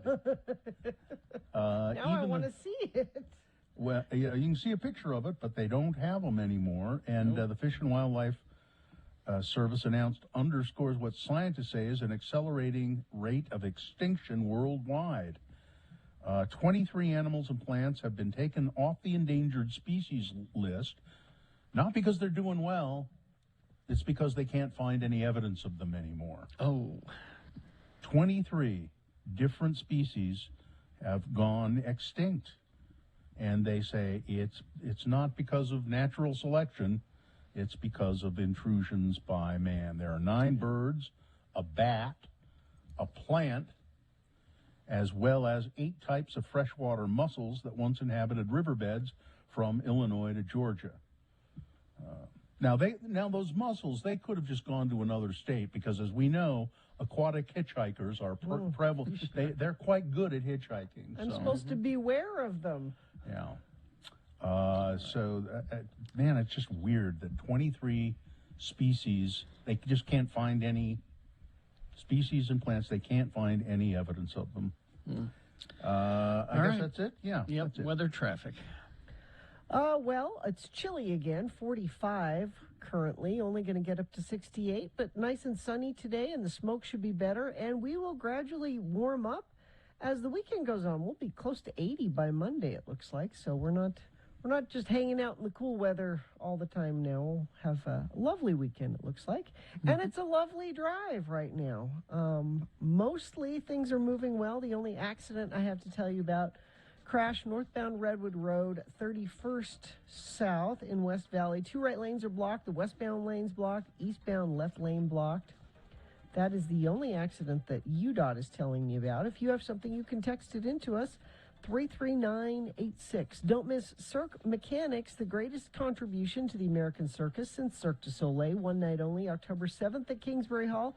Buy tickets at utahpresents.org. Boner candidate number 3. Dog is closing in.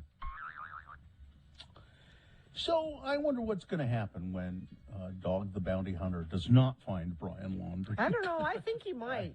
Sources close to the situation tell TMZ that Dog is still on the hunt on a remote island with his bounty hunting team. Now TMZ is told that the terrain there is rugged. It's slowing the speed of the search a bit, but the plan is to continue to spread out to other nearby islands if need be. Dog the Bounty Hunter has only been on the Brian Laundrie case for a few days, but he tells TMZ he's close. He's close to capturing him. You laugh. I think I do Dog's laugh. going to do it. Anytime Dog the Bounty Hunter is brought up in a serious conversation, I will laugh. Dog says he's very close to getting him. We'll see. Dog is closing in. This case is so weird, I wouldn't be surprised. All right. I would. Let's review the first 2 and vote. Boner candidate number 1. Well, we'll see who's committed to the truth, won't we? 2 elected officials in Utah trying to get an audit of the 2020 election and saying, you know, what they found in Arizona where it showed that Biden won by even more votes. Well, what that proves is just the opposite. Oh, really? Okay. It's the Marxist media who's trying to cover things up. Boner candidate number 1. Number 2, the burden of being black at Google. A black employee said he was escorted off the campus by security because they just didn't believe he worked there. And boner candidate number 3, Dog is closing in. Okay. Here you go. You've got to decide of these 3 candidates which one is the worst, which one deserves to go forward to Boner Fight, possibly becoming Boner of the Day. If it wins here, it's not Boner of the Day. What it does is it wins, it goes forward to Boner Dome, it sits and waits. Then round 2 rolls around at 8:20. We do this again with 3 more candidates. We get another winner there. Then we take that winner and send it to Boner Dome. And then at 9:20 this morning, we'll present both of those winners to you, and you will decide of those two which one is boner of the day. So let's send one of these forward from this. Round one. Here we go. 1, 2, or 3. Remember your candidate number. The one that you think should win. Put that single digit in the message of a text and then text that to 33986. Okay? Or you can call the producer's booth at 877-602-9696. Use your voice to vote.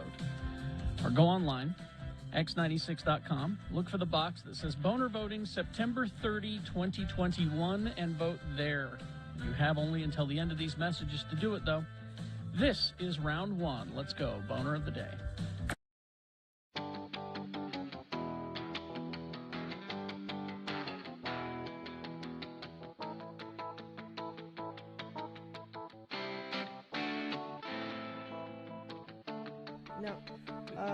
Now, I got a DM'd by Chainsaw Guy because he's right out. You might be able to hear chainsaws and beeping and worker guys outside my house chopping up trees. And he said, I'm right at. He said, can I come in for a drink? I'm thirsty.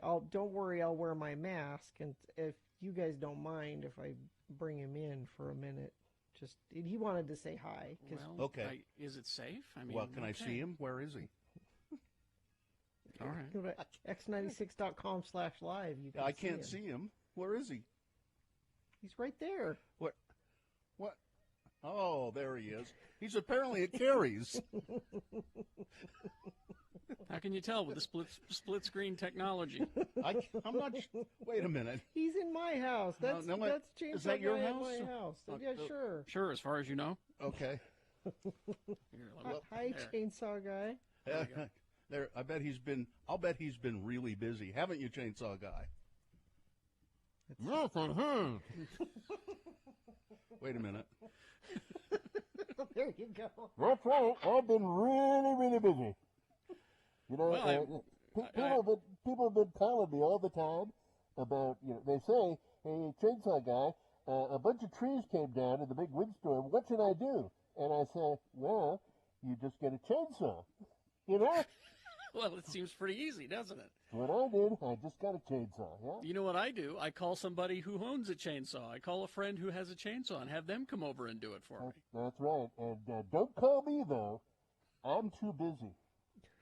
I'm as busy as a one-armed paper hanger. As a one-legged tap dancer. I don't know. Do you have your chainsaw handy there, Chainsaw Guy? I don't know. Do I? I'm not sure if I do or not. Because I have a not. question for you. Oh, you do? Yeah. Okay. Well, let's... Okay, so if you ask a question, maybe I'll fire up my chainsaw. Okay. What's your question, Gina? Well, Chainsaw Guy, I have this really big tree that fell down in the windstorm yesterday, and it's blocking the road in front of my house, and I can't get out to get the mail. Chainsaw Guy, what should I do? Well, it's pretty simple. All you do is you do it first, and you take your away. And then you take a high cloud, and then you wear the cover. And then when you hit the breeze, and you turn around with the hair, and then you take it down. And then, if it's you can't get in, and then you grab it there, and you go back out there, and you say, and then, you turn it around, and then everything is all right. Oh, thank you, Chainsaw Guy. That's very helpful. Don't forget the part about taking off your clothes. Chainsaw Guy, I'm just curious because, I don't think it's safe that you be in the house, a stranger's house, because your mask has holes in it. Well, I'm not contagious, honest. Honest. You're dangerous in other ways, aren't you? That's just sawdust. That's all that is. That's just sawdust. Okay. All right. Well, thank you, Chainsaw Guy. Thank you. Thank you very much. Oh, it's here. You better get back to work, I think, Chainsaw Guy. Is he gone? Yes, he just left. Okay, good. Yay, thank you. God, the things we do for you, Gina. I don't know what. That was elaborate. It was. Don't forget the part about taking off your clothes. It's very important. Yeah. To getting the trees cleaned up. Well, No, it's not Halloween already. That just No, depresses but- me. there's not going to be any trick-or-treating this year, is there? No. I'm not going to participate in any. No. No. I usually have candy and comic books for the kids, but no, I don't want you coming to my house. I'm sorry. This is not happening. And No. Los Angeles, it's funny because Los Angeles initially announced no trick or treating, and then they had to walk that back because they realized Because that why? I don't know. I think they caught a lot of flack for it, and they said They did. now we're saying it's discouraged. Trick or treating is discouraged. Yeah, because see, Gina, before they were saying we're going to station snipers around the city and shoot people who are trick-or-treating, but now they Now had they're to gonna walk back that off. back. They had to walk that back a little.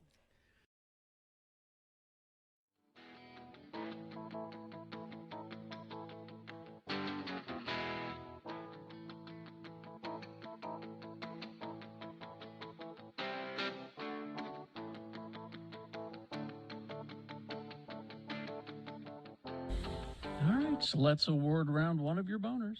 And it's brought to you in part by Tortellini Soup.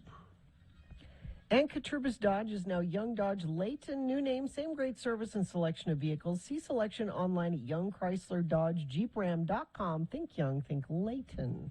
Wow, what a battle. What a battle between boner candidate number one. We'll see who's committed to the truth. And boner candidate number two, the burden of being black at Google. Each one of those candidates received over 100 votes. Well, but one of them received way over 100 votes. 40 over 100, as a matter of fact. The winner with 140 votes, boner candidate number one. We'll see who's committed to the truth. All right, so there's your winner of round one. It goes forward to Boner Dome. Might be boner of the day. Round two coming up at 8:20 with three more candidates. We get another winner there, and we send that one forward as well. Then at 9:20, you'll decide between those two champions which one is boner of the day. 9:20 this morning.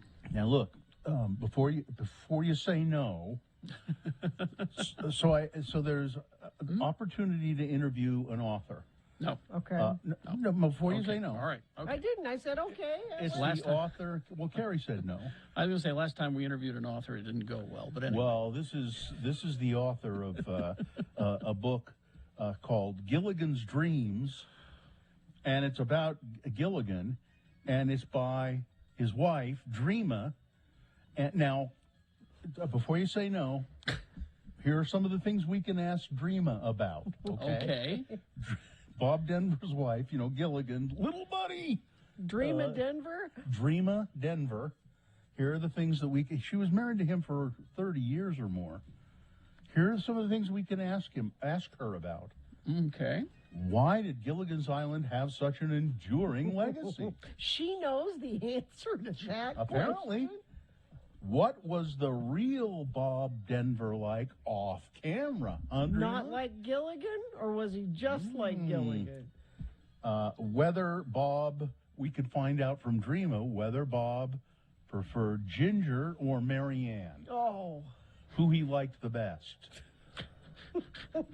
How Sure, a Dreama, whole book about this. how Dreama people and will Bob, how Dreama and Bob were cast opposite one another in a play, and that's how they met, and how sparks flew at the first kiss.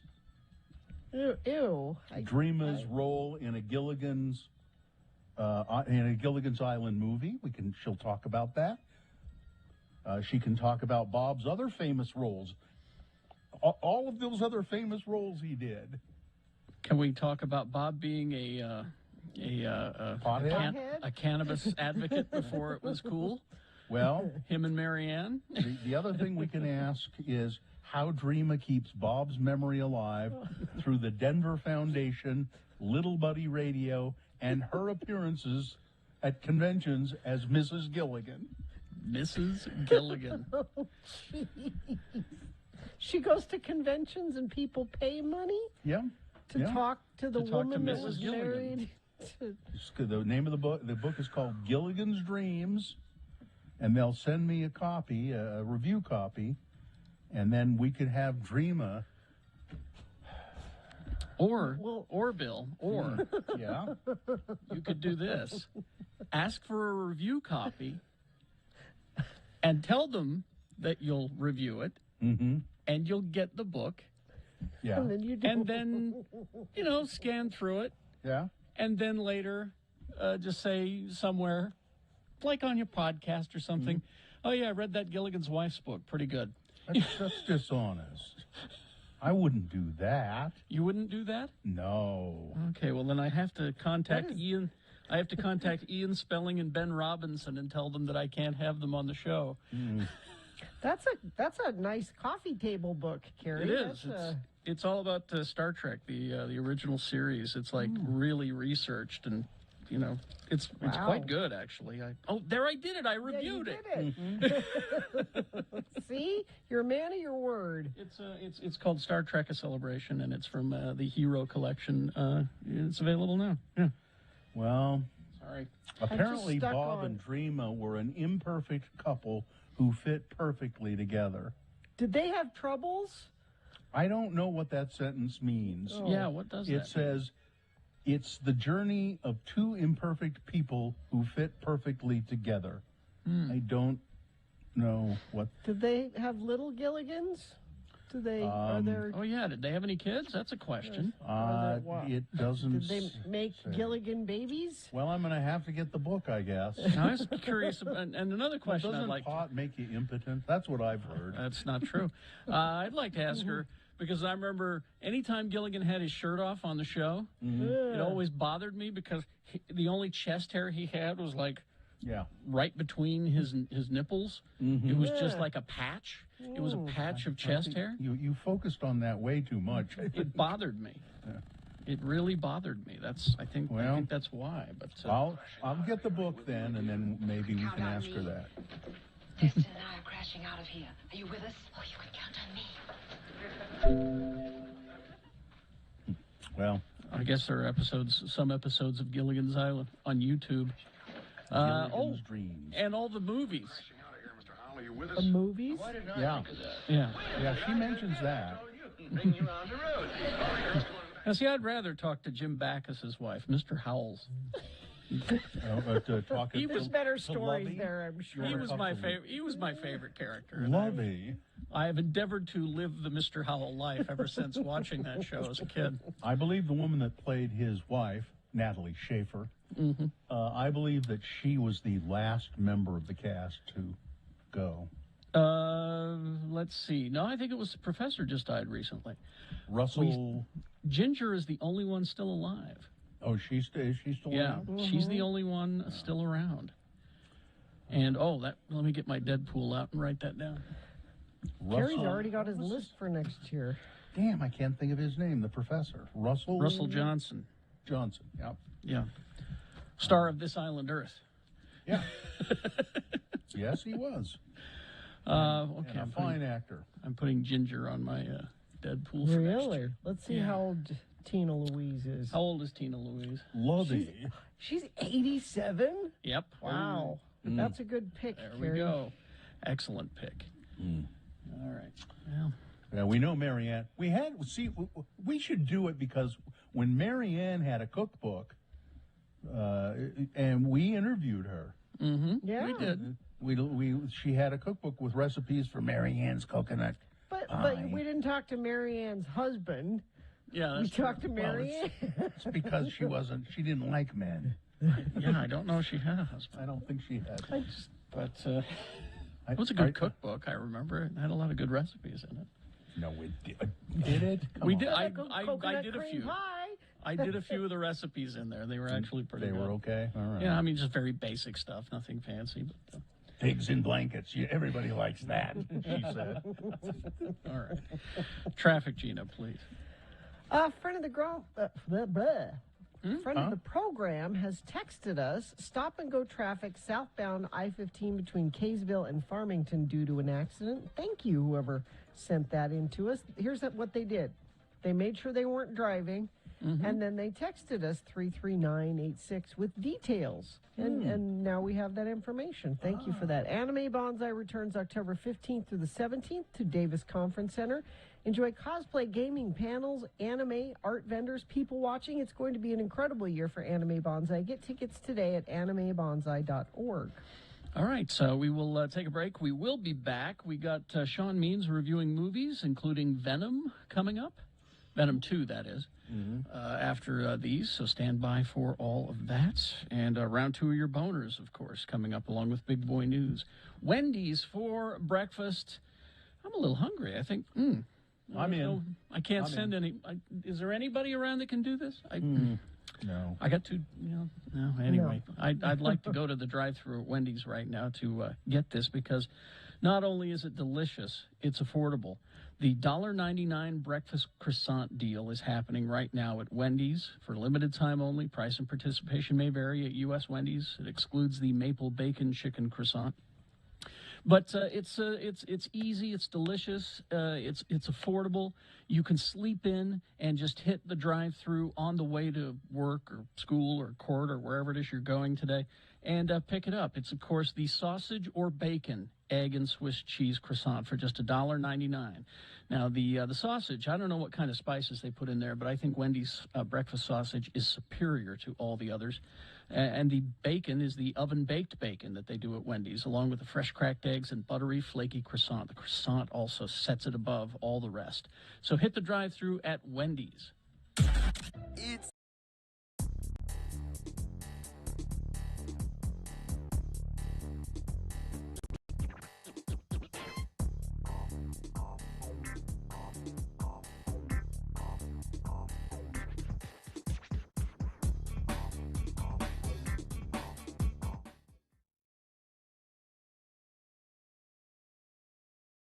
Spine. Spell it with me now. S-P-I-N-E. Spine. And now we'll use it in some dialogue, featuring our 2 Utah men, LeVar and LeGrand. Elder LeGrand Dardun Jr. has called his friend LeVar with worries on his mind. Never fails. It's always during my favorite show. Yellow. LeVar? Yeah. It's LeGrand. LeGrand, how's it going? I'm a worried man, LeVar. I don't know what to do. It's about Midge. Well, how is the lovely Mrs. Dunn LeGrand? Well, LeVar, she ain't herself these days. What do you mean she ain't herself? Well, who is she then? Well, she's Midge, but she's not Midge. Huh? Well, first off, she's been losing weight, LeVar. She may have knocked off close to 100 pounds. She had to go out and buy a whole new set of moo-moos. And they're designer moo-moos, too. The Don Ho collection. Well, that is odd, LeGrand. And she started to wear makeup again. Huh? She hasn't worn makeup since we got married, LeVar. A woman with 16 kids doesn't have any place wearing makeup, LeVar. That is strange. And it's not even New Skin or Mary Kay, LeVar. It's that kind of makeup that Claudia Schifter wears. Anything else? Well, she covered up the I Heart Family Home Evening bumper sticker on the back of the Suburban with one that says, "Mean people suck." Something is definitely up, LeGrand. I know.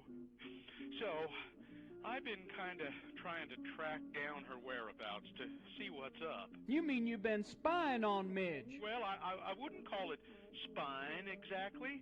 Just keeping tabs, like waiting down the street from the house and then following her car. Spying, that's what that is, LeGrand, spying. Well, did you find out anything? Well, when she said she was going to Relief Society, I followed her, and she ended up at the Deseret Gym. I think she may be working out, LeVar. Well, mayhaps she's just trying to get in shape and improve her quality of life. Mayhaps she's tired of being as big as a Winnebago. She's the mother of all my 16 kids, LeVar. She's not supposed to improve her quality of life. Her role as my spiritual partner is to improve my quality of life. You find out anything else when you was spying on her? Well, yesterday I caught her waxing her legs, shaving her armpit hair. The hell you say? We got big trouble, LeGrand. I'm going to jump in the truck and be right over. That is, if the truck will start.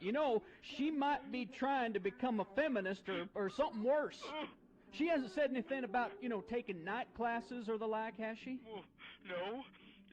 What are we going to do, LeVar? Well, we're going to keep spying on her, LeGrand. Let's just hope that we don't find out that she's going to the symphony or the ballet or nothing like that. Tell you what, though, if we do, you pack them kids up in that Suburban and you skedaddle out of there.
Quick giveaway Let's before do we it. talk to Sean. X96 welcomes Tool at the Maverick Center January 25th, 2022. Check out this legendary group live. Your chance to win by texting the word SOBER, S-O-B-E-R, SOBER, to 33986. All right, now Sean Means Movies Reviews brought to you by... Brought to you by the Nerd Store and Dr. Volts. Here's what's coming up. Lady Mechanical Volume 1, Teenage Mutant Ninja Turtles, 80th anniversary of Aquaman, always at the Nerd Store and Dr. Volts Comics. All right, thank you. Let's bring him in. Well, here he is, Sean Means. Sean is a writer and film reviewer. He works for the Salt Lake Tribune, and you can read a lot of his stuff at sltrib.com, or you can just go to moviecricket.net and read everything collected there, movie reviews and all kinds of stuff. Good morning, Sean. Good morning. Sean, before we get to the movies, just quickly, I read your article about Will Bagley, Right. Who died, was it yesterday? And it died Tuesday. Tuesday. And we got the word yesterday from his brother Pat, who's our editorial cartoonist. Yeah, he was, Will, if you knew him at all, was a terrific, terrific guy, terrifically energetic. Always good, always up for an argument. Yeah, I always had a good humor about him, and he was just, he was really nice, I thought. And I mean, you know, a very well-known historian around here, most famously for his book about the Mountain Meadows Massacre, Blood of the Prophets. Which was controversial because it tried to lay out the connection between that horrible incident and Brigham Young himself, and he made the argument that if you tried to say that Brigham Young wasn't involved in Mountain Meadows, that was like saying that Abraham Lincoln wasn't involved in the Civil War. Yeah. So anyway, he was a unique guy. He was a character, and he'll be missed. And just our condolences go out to Pat as well. Yep, Pat and Laura, his wife, Will's wife, and then the whole family. Yes. Okay, so movies. Okay, we got a couple artsies first. There's a documentary that's opening around called The Jesus Music. This is the history of contemporary Christian music since the late 60s, starting with the hippies who found a charismatic preacher in California when the hippie thing wasn't all the, when the sex, drugs, and rock and roll turned out to be not as great an idea as they thought it would be. Who said? There were for some. And it goes through a lot of the pivotal history. Gina, you'll be very happy to know they interviewed a couple of the people from Stryper. Well, to hell with the devil. That's what I say to that. They do talk to some of the big names: Amy Grant, Toby Mac, Kirk Franklin, and it's fascinating to hear them talk about sort of the less than Christian aspects of the music business, like fans that were less than charitable when Amy Grant got divorced, things like that. Yeah, I was one of them. I fired off an angry letter. There's a lot of like the boy the DC Talk, which was the Christians' version of a boy band, and they had as many ego-driven battles as any other band would have. Being Christian did not protect them from that. It's not a perfect movie. I mean, any movie about Christian music from the 60s to now that doesn't mention Aretha Franklin is obviously missing something. It's more about what is specifically in the marketing and the industry as CCM, contemporary Christian music. But there's some good stories in here, and it's pretty interesting. I give it 3 stars. All right. So then what's Stop and Go? Stop and Go was made right here in Utah. It's local product. The stars in the movie, Whitney Call and Mallory Everton, they also wrote it. And Mallory co-directed it with Whitney's husband, Stephen Meek. They're all veterans of Studio C, the BYU TV sketch comedy show. This is a comedy set in the early days of COVID. And nothing funny about that. Well, actually, it kind of is, because they did this right when they wrote this because they were bored and going crazy at home because they couldn't do anything, and they created a road picture where they play 2 sisters in Albuquerque whose nana is in a nursing home in Washington State, and they got to get her out of there because of COVID. Yeah. So they decided they're going to do a road trip, conveniently crossing mostly through Utah. So they get to film close to home. Yes. And it's it is the question of, is it too soon? And in this case, it finds those little universal things that we all dealt with in the early panicky days of the pandemic, and we look back on them now, and it was scary, it was terrifying, but some of it was kind of funny. And that's what this movie's about, and it's really sweet. It's only playing at the Megaplex at Thanksgiving Point down in Lehigh, but it's also going to be on VOD. So all right. Stop and Go, I give it 3 stars. 3 stars for Stop and Go. Okay, let's get to the fartsies. I guess we'll begin with Venom, Let There Be Carnage. Venom, Let There Be Carnage. Yeah, I can't talk about the Addams Family 2 just yet. The embargo's not till tomorrow morning, but that review will be on moviecricket.net tomorrow. All right. So Venom, Let There Be Carnage. This is the second in the Marvel adjacent franchise. This is one of those Spider-Man-y titles that didn't make it into the MCU. Yeah. Eddie Brock, played by Tom Hardy, he's got an alien symbiote in him from the first movie, which has an appetite for human heads, and they've reached sort of an understanding that you're not going to eat people unless they're really, really bad guys. All right. All right. Okay. Eddie has an exclusive access to a serial killer on death row, Cletus Cassidy, who's played by Woody Harrelson, who apparently has pitched a sequel to Natural Born Killers. Oh, and really? That's what he's doing here. I see. He's cuckoo bananas, and things get worse when Cletus gets a taste of Eddie's blood, and therefore gets a little bit of symbiote in him, which becomes the evil monster Carnage. And Katie is very happy about this. Yes. Carnage is my favorite. I kind of like the first. Carnage is Venom, but bigger and red. Yeah, and meaner. Green, because he's sharing condo space with a serial killer. Well, that's just it, because Eddie will hold Venom back, but Cletus is a serial killer, so he lets Carnage go. Yep, and Cletus has a girlfriend who goes by Shriek. Played by Naomi Harris. So Moneypenny. And this is directed by Andy Serkis, and his attitude is, if you slow down, you might have to think about what's happening. Exactly. So he doesn't. This is like when you play Mario Kart and you always hold your thumb on the accelerator, no matter how many things you crash into. That's how this movie goes. It's a tight 90. It's tight 95. So I gave it 2.5. It's got some good moments, but it's also just sort of.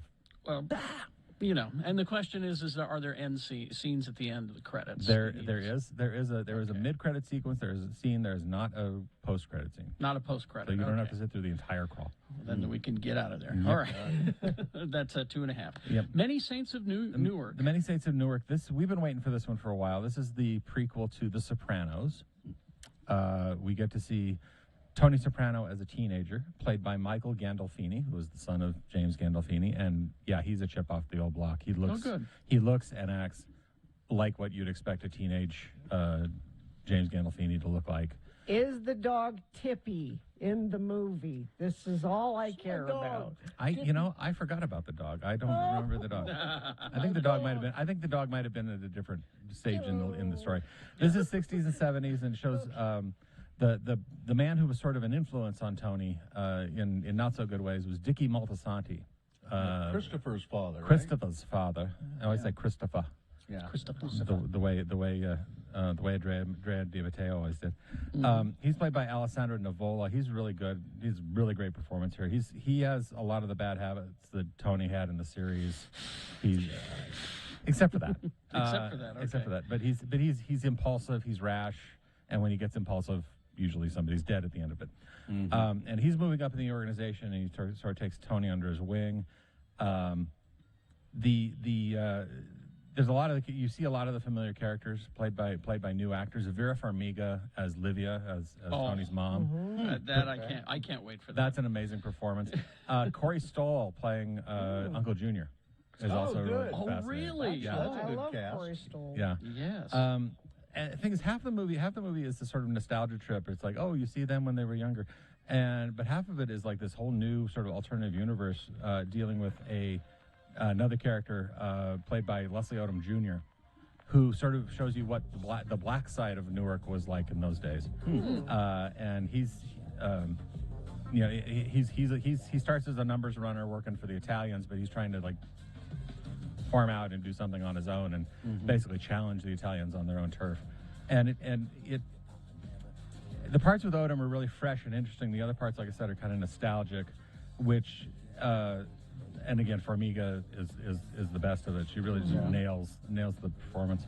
There are some others. There's a scene where we see Tony with his high school principal, played by Talia Balsam, and it becomes a conversation that's very reminiscent of the psychiatric sessions that the adult Tony would have with Dr. Melfi. Okay. So there's little moments like that. All right. Overall, it works. I mean, the balance of new material and the callbacks. Are what makes or break the movie, and I think generally it kind of works. I think they hit the target. I gave it 3 stars. Many Saints of Newark. It's playing in theaters, but it's also going to be on HBO Max starting tomorrow. All right. Okay. Well, there you go. Thank you very much. Sean, anything big next week? Next week we have No Time to Die. We have the James Bond movie we've been waiting for all this time. I might go to a movie theater for that. And my review is already on moviecricket.net because we saw it the other day. Oh, there you go. Okay. All right. Thank you, Sean. We'll talk to you Sean. next week. Traffic cheetah, please.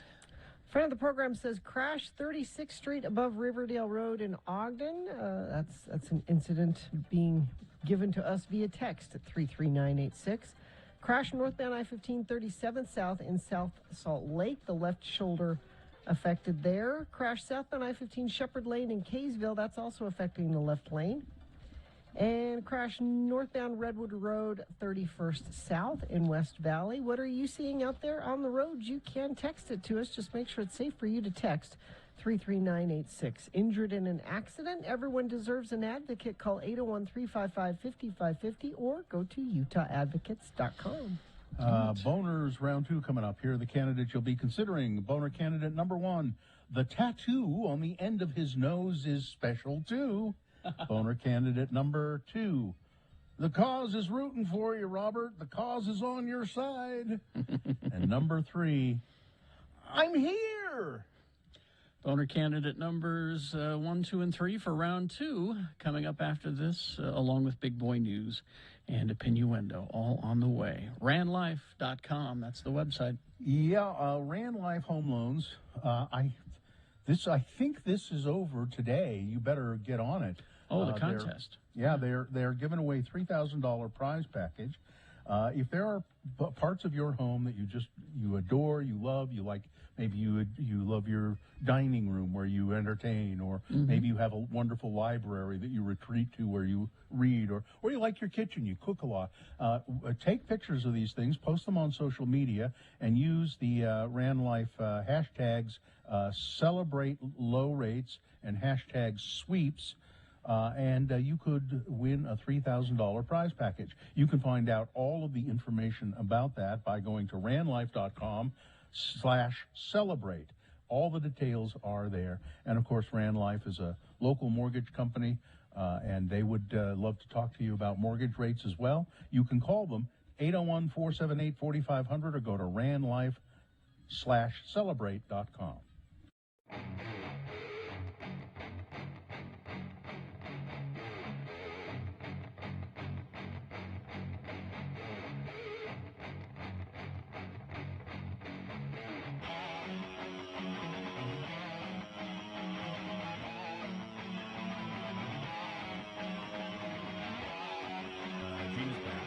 So anyway, so No, so anyway, Kerry walked in and he said, "You're walking like some of your." You're walking like somebody who had their guts ripped out. you're walking like your insides are all wrong. You know, because she was doing this. Yeah. And I started to tell Kerry, and then I said, "Wait, I'll tell you on the radio." What you should never do is go on message boards about surgery or. You should never go on message boards about anything. I don't care if it's the Incredible Hulk or surgery. Well, you just don't. You know what you should do? Yeah.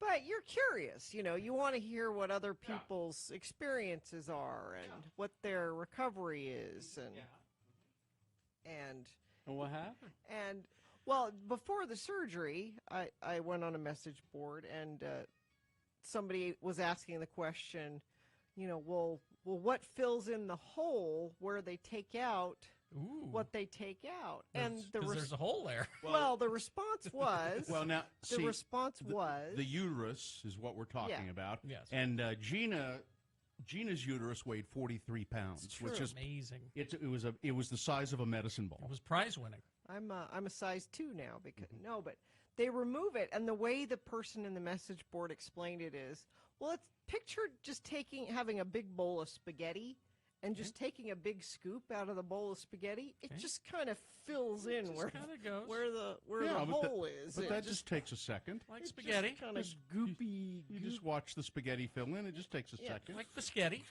So this is what I'm picturing my insides are like, a big bowl Is of biscotti. Well, they're bowl very of much spaghetti. like that. Yeah. You know, surgeons train on spaghetti. Yeah, you didn't know that? They do meatball They removal do. and- Delicious marinara sauce. They do. That's why there's so many And fat then- doctors. And then they all have lunch. Well, we've trained on the spaghetti. Let's eat it. Yeah. This is what I'm picturing when they're wheeling me And into surgery. and you know what they did with your uterus?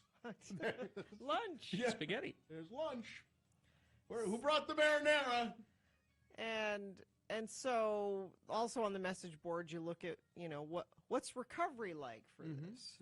Well, I'm sure it's different for everyone. Exactly. And Oh, no. I'm sure it's speedy and efficient. It's different for everyone, but the worst one will be on the message what board. Gina has. Well, I mean, it can't be the worst because I'm back to work now. There will be people. There have to be people on the message boards who say, "Oh, I was cleaning my house 3 The days next day, later. yeah, there's that. Why I ran a marathon. Right. and then there's it's been 3 months and I still feel like crap, and usually the truth is somewhere in between. Can we use the term vaginal prolapse in any? I don't know. Is that do we need to use that term? We shouldn't. Somebody's posted it. I don't don't think we That's should. the thing that happens to the women that have 15 babies. Oh. And the Ooh. That the doesn't uterus climbs out on its own. That ain't no damn good. That's what that is. That's So- where that needs to be fixed. But it's nice to be back. I missed you guys.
8:20 right now, and it is time for round 2 of your boner voting. Here we go. This is 3 news stories. They are examples of bad, stupid, or funny human behavior, and you will consume all 3 of them in your ear hole. Consider them, and then you'll decide of these 3 candidates which one is the worst, which one deserves to go forward to boner fight, possibly becoming boner of the day. If it wins here, it'll go up against the winner of round 1's voting. At 9:20 this morning is when boner fight happens. That's when you'll decide boner of the day. So right now, let's do it. Round 2 of your boners. 1, 2, or 3. Remember your candidate number. 2 candidates now, a third after the news. Once you've heard all 3, you will vote, and one of you lucky random boner voters will receive. Tickets to X96 presents 311 live at the USANA Amphitheater on October 5th. If you want more information about that event, you can go to x96.com. Boner candidate number 1, and the tattoo on the end of his nose is special too. I can't, the picture is too blurry. I can't quite tell what it is, but it's in Floyd County, Georgia. The sheriff's office there is asking for the public's help in searching for a man that they say may have committed arson. Representatives say that Tobias Stephen Comer Fuller is wanted in connection with this arson, aggravated assault, also with cruelty to children. Officials did not release any information on the alleged crimes, but they said he is still attempting to hurt people, as they put it. It is a bad picture. Now, how do we identify him? Well, they said he has over his eyebrows, or what used to be eyebrows, he's got 2 tattoos. And it's writing of some sort. I can't make out what it says. The picture's really bad. Yeah. But anyone who knows where this guy is, or if you see him, you should. Now, they don't even point out the fact that he also seems to have a tattoo right on the end of his nose. And he's trying to think what sort of thing you would tattoo on the end of your nose. It's little letters that say boop. Yeah. Or press here. I can't figure out what, and I can't figure out what the words are over his eyebrows. Is it "Have a nice day"? Well, it's really bad cursive. It's, Oh, and there's I don't know how you hide the nose tattoo. Yeah, he's got one right here too. There's one right in the middle of above his nose too, and that. Yeah, I mean, and it's not like some of these that you see where they're covering most of their face. It's not like a Post Malone kind of a situation. It's just over the eyebrows, between the eyes, on the end of the nose. See, it's such a bad picture too. If you look at it closely, there's a sort of a teardrop too. Yeah. What's his name? His name is Tobias Stephen Comer Fuller. And I was really curious as to what the I thought if I blew this picture up, which I did, I could tell. Well, you can't. It's just too blurry. So anyway, boner candidate number 1, the tattoo on the end of his nose is special too. Here's boner candidate number 2. Well, you see, the cause is rooting for you, Robert. The cause is on your side. Bill Cosby thinks that R. Kelly got railroaded in his sex trafficking trial that ended Monday with convictions on all 9 counts against him. Cosby believes that Kelly was, as he put it, he was screwed. Rudy! And that he wasn't going to catch a break during the month-long trial, according to Cosby's spokesperson, Andrew Wyatt. Mr. Wyatt shared Cosby's thoughts in a Tuesday night interview with the Post, where the rep said that Kelly never stood a chance and railed against the 90s R&B superstar's defense team. The deck was stacked against Robert, said Cosby's spokesperson. His constitutional rights were grossly abused. I don't know anywhere but in this country, in the United States, that a documentary movie can bring criminal charges against somebody. Well, that's not. That's not. You had many people testify. Yes. It's not like it's just some fictional tale that somebody told. Nobody fought hard for him, said the attorney. They didn't. His attorney didn't humanize him. Well, maybe that wasn't possible. Yeah. Cosby is sticky. Is that who you want on your side? He even Bill had Cosby? people who worked for him who told these young people, you really shouldn't hang out with him. He's really not a good. He does bad things to people. Yeah, You but he really did the shouldn't." song "I Believe I Can Fly," and that song is played at weddings and stuff. Yeah. Theo, and the thing is, Rudy, you see. Boner candidate number 2. The cause is rooting for you, Kelly. R. Kelly. Those people who are in prison right now were kids once. And then somewhere along the way, they did something wrong, something dumb. Maybe they even got away with it at first and thought they'd never get caught. They were wrong. Now, they're in prison. That's number 2. That's just so perfect. I just love Coming up in a moment, boner candidate number 3. I'm here. Boner candidate number 3 for round 2. Coming up after this, Big Boy News and Opinioendo, brought to you by Botanical at Red Butte Garden, October 14th through the 31st, an outdoor family-friendly experience to celebrate Halloween. Enjoy safe activities, live music, storytellers, puppeteers, and more. Online pre-registration is required at redbuttegarden.org. Well, early this morning before the show started, a story that Gina was trying to make light of, but Carrie and I were relieved to find that Shakira was not injured after she was attacked by wild boars at a park. She shared her bizarre tale in a series of Instagram stories, holding the now recovered but torn handbag that she had to rescue. She said, "Look at how 2 wild boars which attacked me in the park have left my bag. They were taking my bag to the woods with my phone in it. They destroyed everything." She then turned to her son, whose father is the Barcelona footballer Gerard Piqué, and said, "Milan, tell the truth. Say how your mummy stood up to those wild boars." Apparently, these aggressive hogs have been just overrunning Barcelona. I mean, they haven't done anything, but maybe now because they've attacked Shakira, maybe now finally someone will do something. Hopefully. I think they realized that in order to really fund a revolution, you need money, and maybe we can steal Shakira's credit card. Yeah.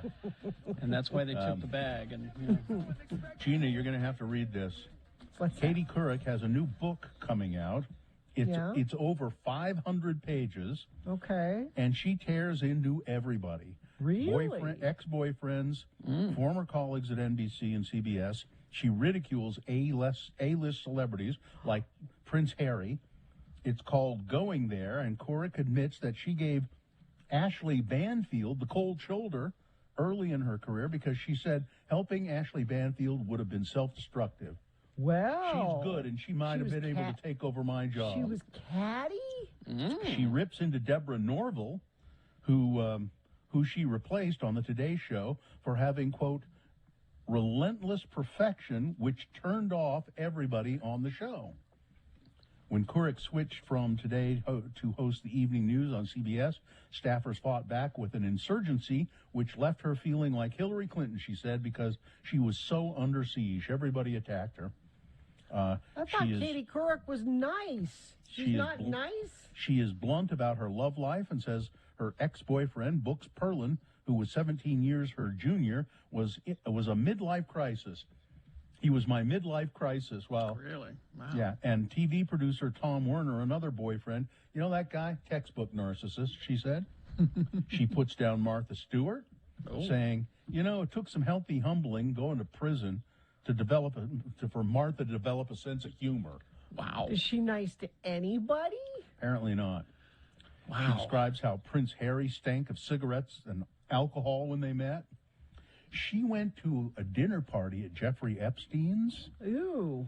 Yeah, and she's one of the few people who's really talked about that. I mean, we know some of the people who were there, and they don't talk about it. No.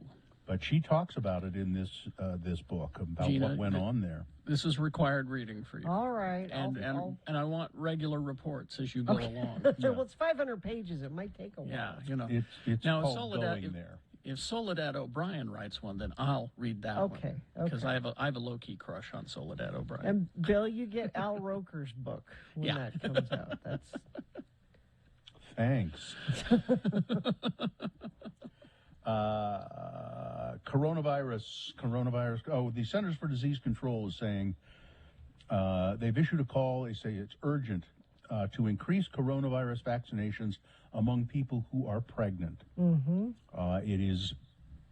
The vaccine is perfectly safe for pregnant women, and the CDC says immunization rates among pregnant people has lagged as COVID-linked deaths.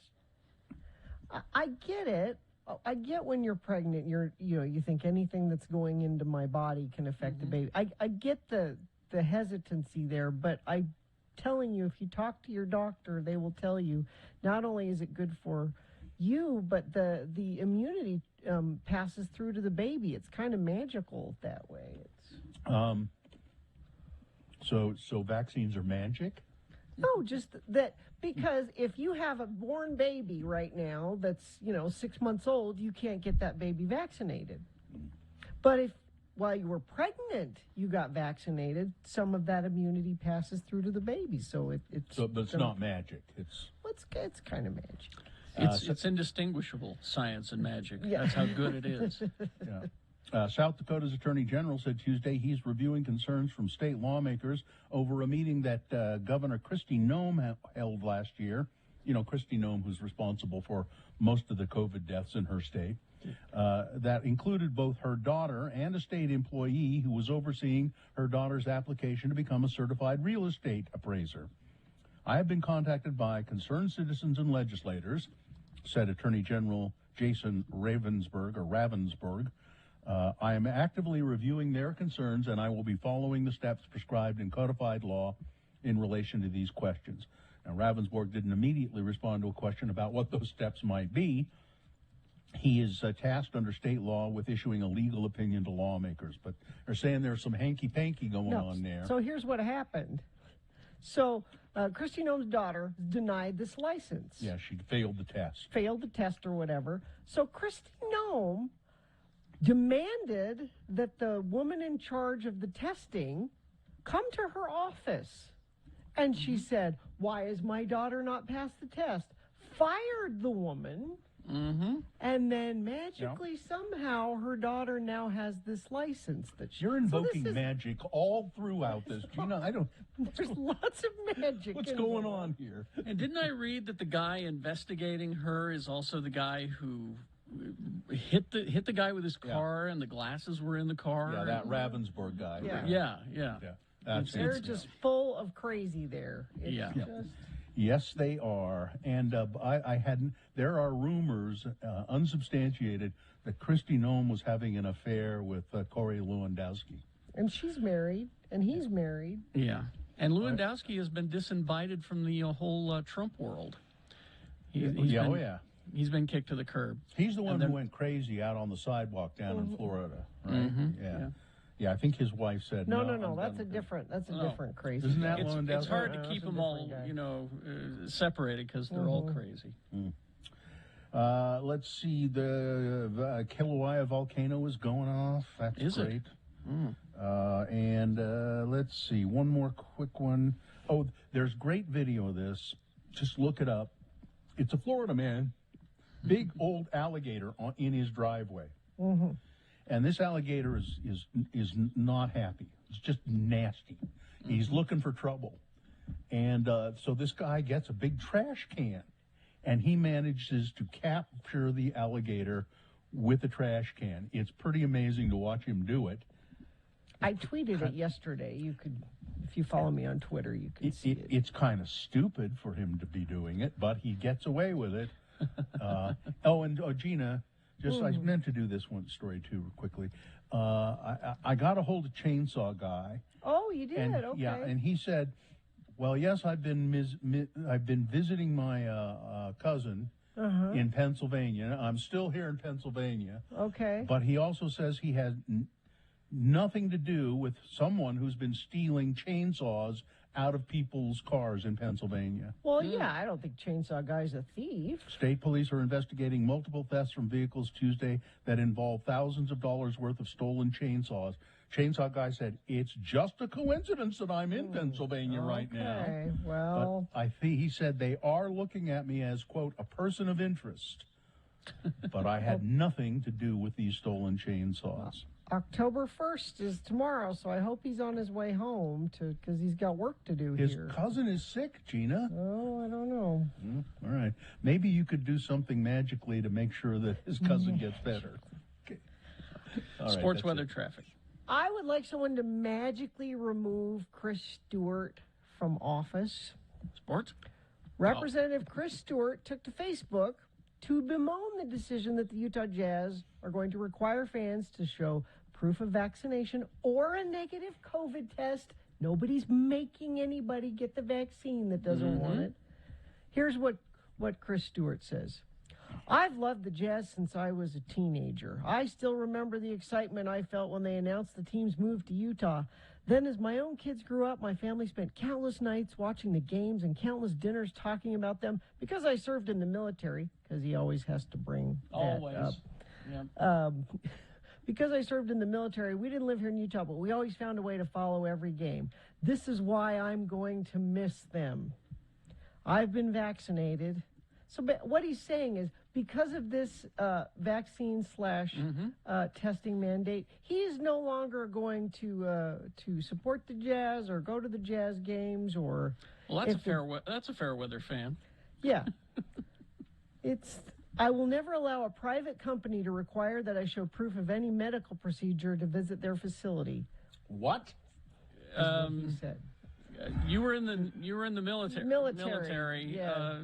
You had to. Yeah. I would love for magically Chris Stewart to not be our congressperson. Tell it to the Utah Jazz, Snowflake. And I hope that all of those people who will vote for me are listening to this right now. Real Salt Lake won last night. They beat LA Galaxy 2-1. They play next on Saturday at 1:30 in the p.m. And NFL tonight, it's the Jacksonville Jaguars versus the Bengals. That game is at 6:20. That's sports weather. It is another chilly day. Only in the 40s this morning. Going to get up to about 69 for a high today. Sunny. And it looks like the smoke is going to be better. And we gradually warm up throughout the weekend where we get to close to almost 80 by Monday. So we're not done with the warm weather just yet. Friends of the program, let's see. They said brand new accident. I-15 southbound just before the American Fork exit involving 5 cars. Vehicles are still in traffic. So this must have just happened. Thank you for sending that in. We've got that crash, I-15 southbound at Shepherd Lane. Slow traffic through Layton and Kaysville due to that crash. People are having issues there. Let me check one other place for you and give you the most up-to-date information. Nope, that looks like that's it. But if you have something, please text us like that friend of the program did. Just do it, if you're not driving, please, 33986. Flying Vampires, yes, Dracula the Ballet arrives October 22nd. Tickets at balletwest.org. Here's boner candidate number 3. I'm here. A drunk Turkish man spent hours helping look for a missing person. Beyhan Mutlu had been drinking with friends. When he got so drunk, he just wandered off into the woods. His wife was unable to contact the 50-year-old for a few hours, and so she and his friends alerted the police, and the police organized a search party. Well, out there roaming around in the woods, Mr. Mutlu came across a group of rescue workers and volunteers involved in a search mission, and he was unaware that they were looking for him. But he said, can I help you search? And they said, well, sure. Come along and help us. He joined the group and started looking for himself in the woods. He only realized that they were looking for him when somebody in the search party called out, Mutlu! Mutlu, where are you? And he said, I'm here. Oh, I'm afraid I'm Boner candidate. That's a good drunk. That's what that is. Boner candidate number 3. I'm here. All right, let's review the first two and vote. Boner candidate number 1, the tattoo on the end of his nose is special too. Okay, guy in the chat room was able to find a clearer Yeah. version of it. The eyebrows say, one says devil, and one says lived. Okay. And the thing on the end of his nose appears to be some sort of cartoon character's face. It's like a smiley face. Okay. Anyway, sorry. Boner candidate number 2, the cause is rooting for you, Robert. The cause is on your side. Yes, Bill Cosby has come down firmly on the side of R. Kelly. And boner candidate number 3, I'm here.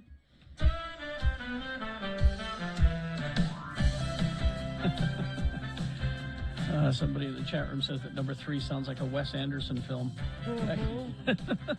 Could be. All right, let's get to going here. You've got to decide of these 3 candidates, which one is the worst, which one deserves to go forward to Boner Fight, possibly becoming Boner of the Day. If it wins here, it'll go up against the winner of round 1's voting. We did that an hour ago. But we'll take both winners, one from each round, put them against each other. You'll decide Boner of the Day at 9:20 this morning. That's when Boner Fight happens. So right now, you've got to decide of these 3 candidates, which one of this round 2 should go forward to Boner Fight. 1, 2, or 3. Remember your candidate number. Put that single digit in the message of a text, and then text it to 33986. Or you can call the producer's booth at 877-602-9696. They'll take your voice vote there in Salt Lake. Or go online, x96.com. Look for the box that says Boner Voting September 30, 2021, and vote there. You have only until the end of these messages to do so, so let's go. This is round 2. The music starts when...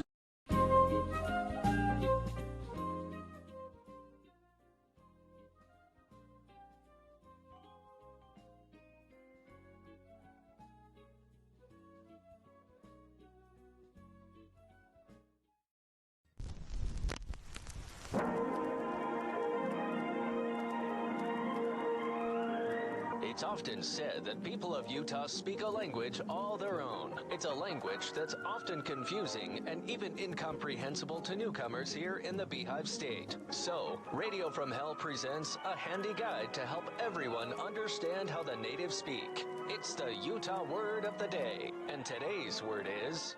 Moan. M-O-A-N, moan. How is this Utah word used? Well, let's find out by looking into our 2 Utah simples as they converse, one with the other. Listen carefully for the word of the day, moan. Say there, LeGrand. I gotta say, I am impressed with you. What? I don't know whatever you mean, LeVar. I don't think you've ever paid me one compliment in our lives.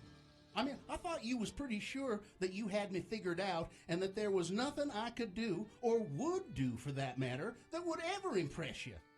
I was resigned to the cold, hard fact that I was, in your eyes, unimpressive. That I, again in your eyes, was incapable of having a moment that I could be proud of, because I knew that you was proud to have me as a friend. I mean, I never felt that you felt that I was worth, once more in your eyes, of true and honest friendship. Well, Frell Zakes, I had no idea you was carrying around this heavy satchel of resentfulness toward me, LeGrand. I mean, you ain't the sharpest spoon in the drawer, but you're okay. I've always thought of you as a friend in that you are the kind of person that when he needs a shovel or a rake or a lawnmower or other tools and household fixer-up items, the kind of friend that don't hesitate to borrow and then never return them items to me. You're that kind of friend. Well... And hence the reason I said I'm impressed with you. What? You have stopped your borrowing ways. You don't ask me for stuff anymore. Well, that's right. And you know why? I went to the Ace the other day, and I bought all kinds of stuff. and now I don't need to borrow your tools. I got my own. I said to myself, LeGrand, stop your borrowing ways. And so I spent a bunch of money and got Gordon tools and household tools and the like. I got my own now. Well, I guess you could say you've grown. Yep, got my own, except for a lawnmower. They're expensive. Can I borrow your lawnmower? Join us again some other time as we examine how the Utah natives speak with the Utah Word of the Day.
Let's award round 2 of your boners. And that's brought to you in part by another bowl of tortellini soup. Maybe you should have only had one bowl of tortellini soup, Bill. It was delicious. It all came back on me, but it was delicious when I ate it. Enjoy a Cosmic Light Show film or just stop by for the free exhibits. Clark Planetarium's open 7 days a week at the Gateway in downtown Salt Lake. Experience something new. Visit clarkplanetarium.org today. We had boner candidate number 1. The tattoo on the end of his nose, that's something special, too. Not to be ignored, you know. The people, they're looking for this guy, and they all they talk about is the tattoos over his eyebrows. Boner candidate number 2, the cause is rooting for you. Kelly, Robert, the cause is on your side. Yep, Bill Cosby. He says Robert Kelly got a raw deal there. He was railroaded. and Bill Cosby, who is inexplicably out of prison. Some judge just said, no, I'm going to let him out. Yep. And boner candidate number 3, I'm here. It's a story of a drunk Turkish man who spent hours helping a search party looking for a missing person without realizing they were looking for him until somebody happened to yell out his name, at which point he said, well, I'm right. Oh, I'm right here. Let's see. The winner? Huh. Well, okay. By 20 votes, boner candidate number 3. I'm here. Really? Oh, I wanted number 2. That's what I thought. But you didn't work your magic on it, Gina. It's a pretty classic boner. I mean, I guess so. All right, there you go. That's your winner of round 2. It goes forward now to boner fights. It might be boner of the day. We'll find out when you'll vote. At 9:20 this morning, that's when we'll have boner fight. I have a list. Of what? Oh. It's Because I have those sauces, you know. It's Radio from Hell with another list, because people love a good list. X96. well, Carrie, you decide either my list or Bill's list of 20 sauces that will change your life? Sauce recipes that will transform any meal. Oh, okay. All right. And what was your list, Gina? Oh, I have a list of celebrities who no one hates.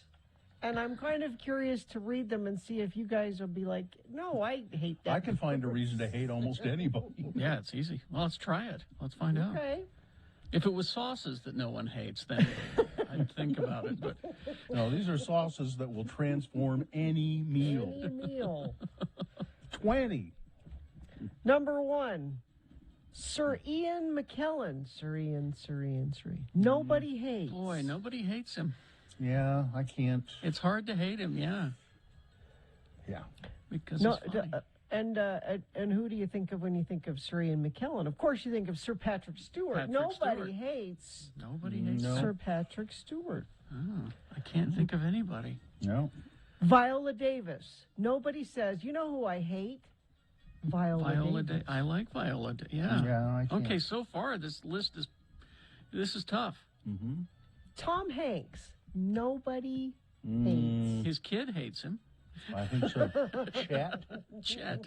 I think His kid- Chet hates him. Chet is the only one who hates him. Yeah. Peter Dinklage. Everybody loves Peter Dinklage. Who yeah, hates Peter Dinklage? I think he can be I've heard that he can be kind of a jerk. Really? Yeah. I think 'Cause he I just remember- plays jerks sometimes, but And maybe that's a new thing because I remember when we met him before he did Game of Thrones. I don't remember that. yeah, we And had him on in Sundance. We It was a interviewed him. Sundance, and I Oh, asked yeah, him. I asked him about it. I says, "Tell me about this. What is it called?" And he goes, "Oh, Game of Thrones. Yeah, that's coming up. That'll be interesting to see." Yeah. Ryan Reynolds, universally loved. Pretty much. Yeah. Although he has, did we do this list? He has tattoos.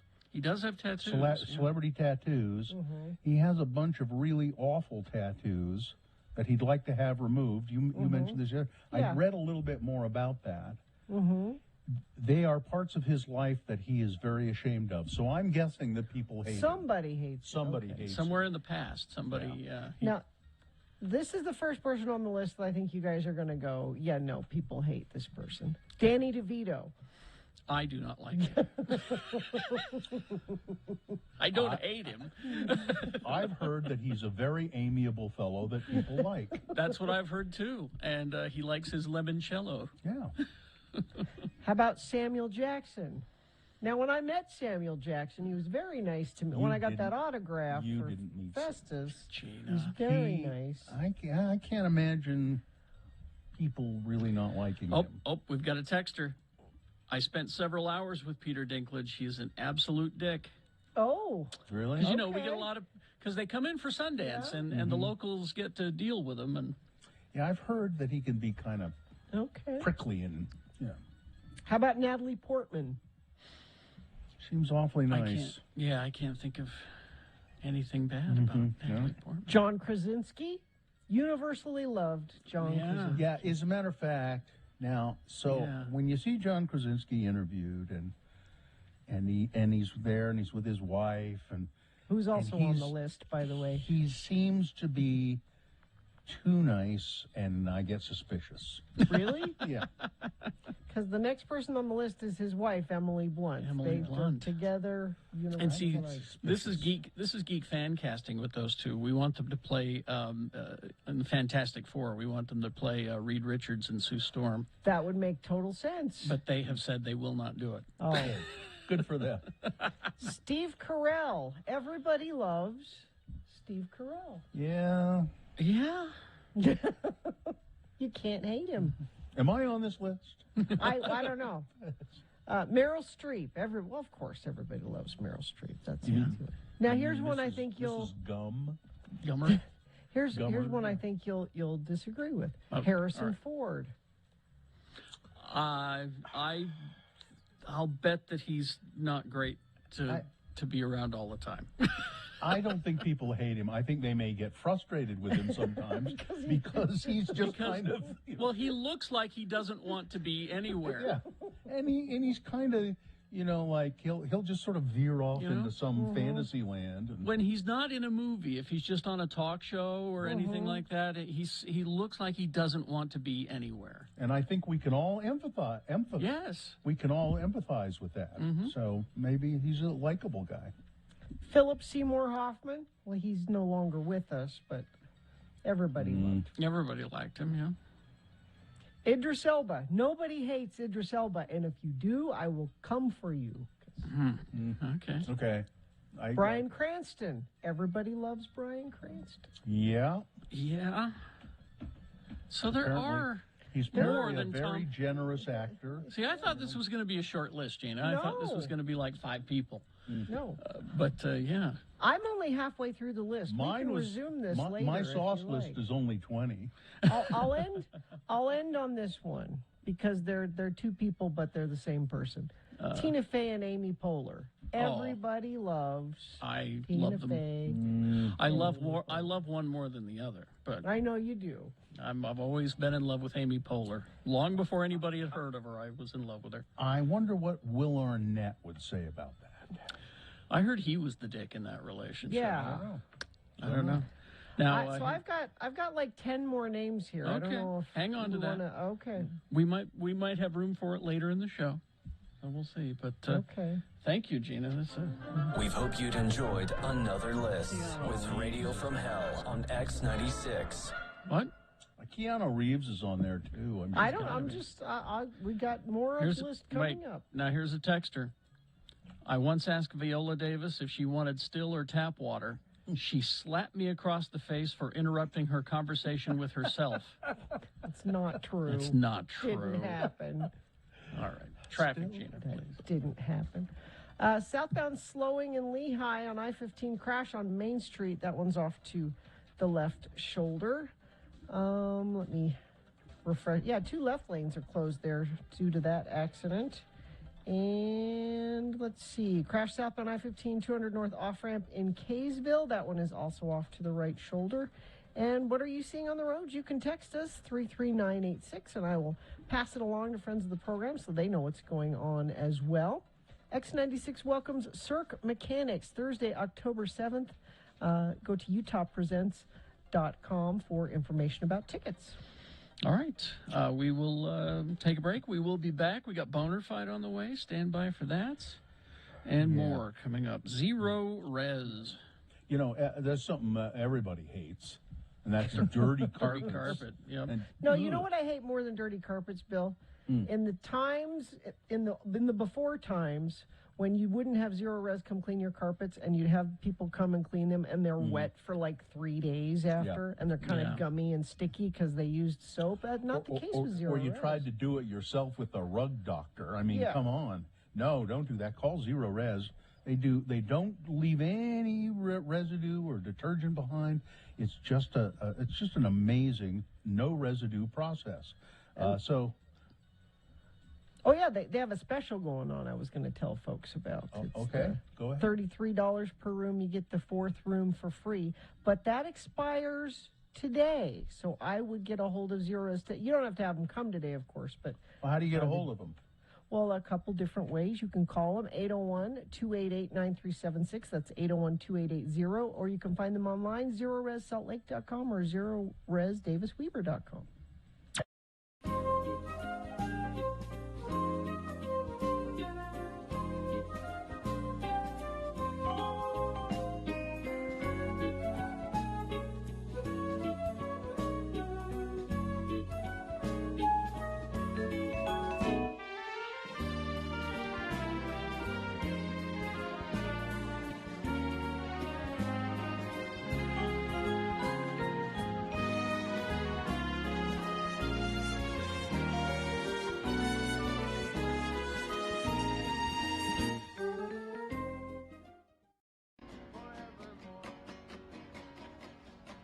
Brother Philip likes Propel water.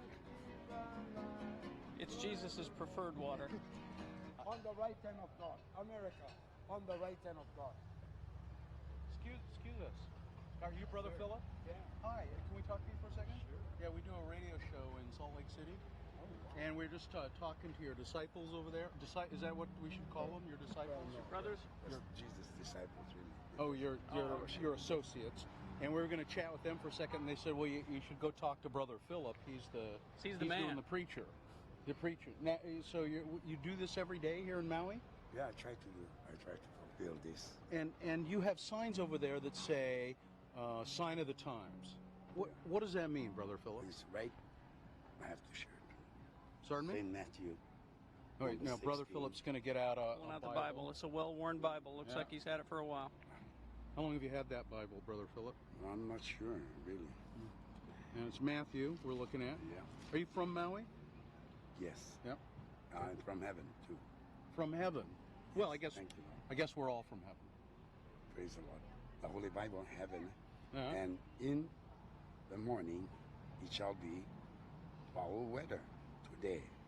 For the sky is red and lowering. O ye hypocrites, ye can discern the face of the sky, but can ye not discern the signs of the times? High of 73. I cannot discern the signs of the times. Although it was a great album by Prince, I know That's that. the reason why we look in the Bible, because of things that God has spoken is coming to pass today. Now, Brother Philip, we have a woman here. She is the reason we came to Maui is to do it. We do a radio show together, and but she's actually come here to get married. Right on. She'll be married on Monday. Monday. And do you have any advice? Pardon? If God wills.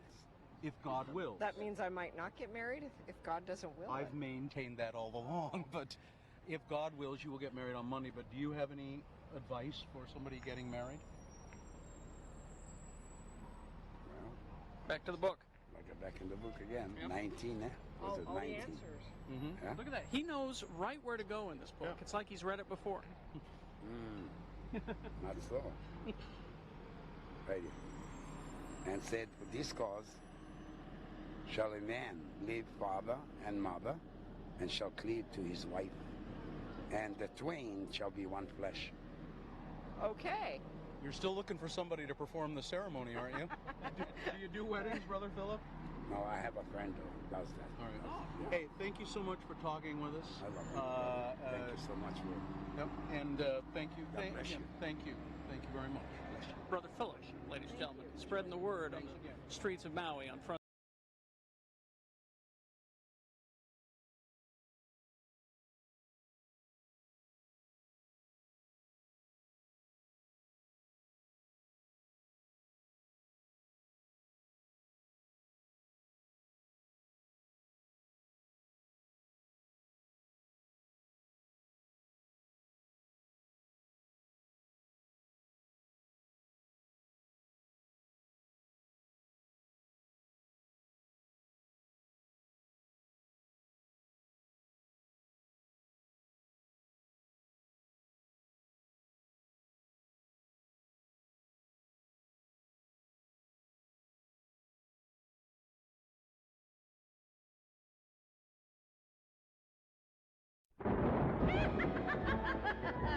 Hello there, kiddies. It's me, your old friend, the bookkeeper.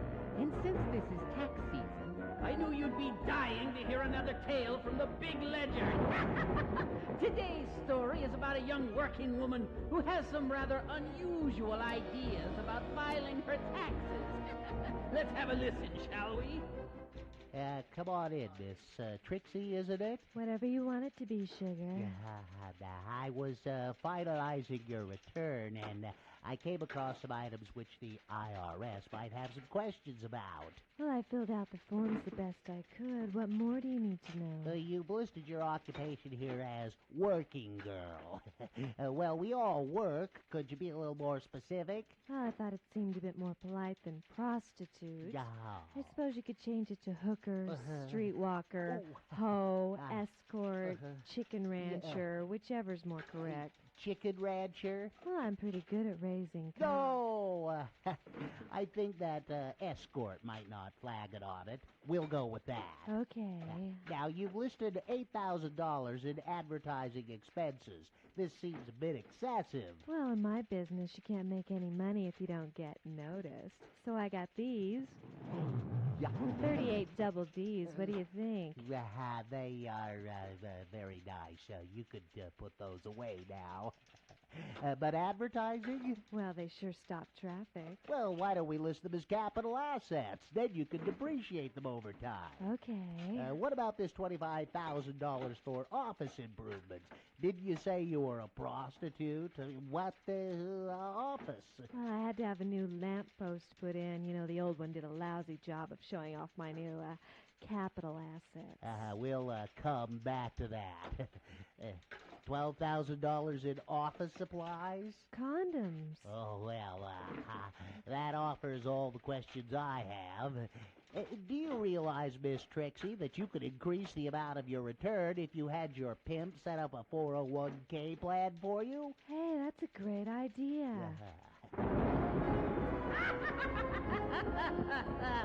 There you have it, creeps. Another great tale from our ledger. Our working girl sure seems to know the tricks of the trade. Remember, keep good records, or you'll end up paying the IRS to screw you.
Yesterday, right?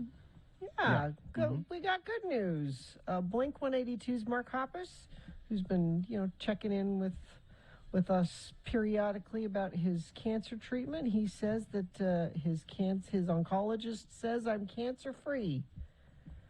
Thank God, the universe, friends and family, everyone for sending support and kindness and love. I still have to get scanned every 6 months. It'll take me till the end of the year to get back to normal, but today is an amazing day.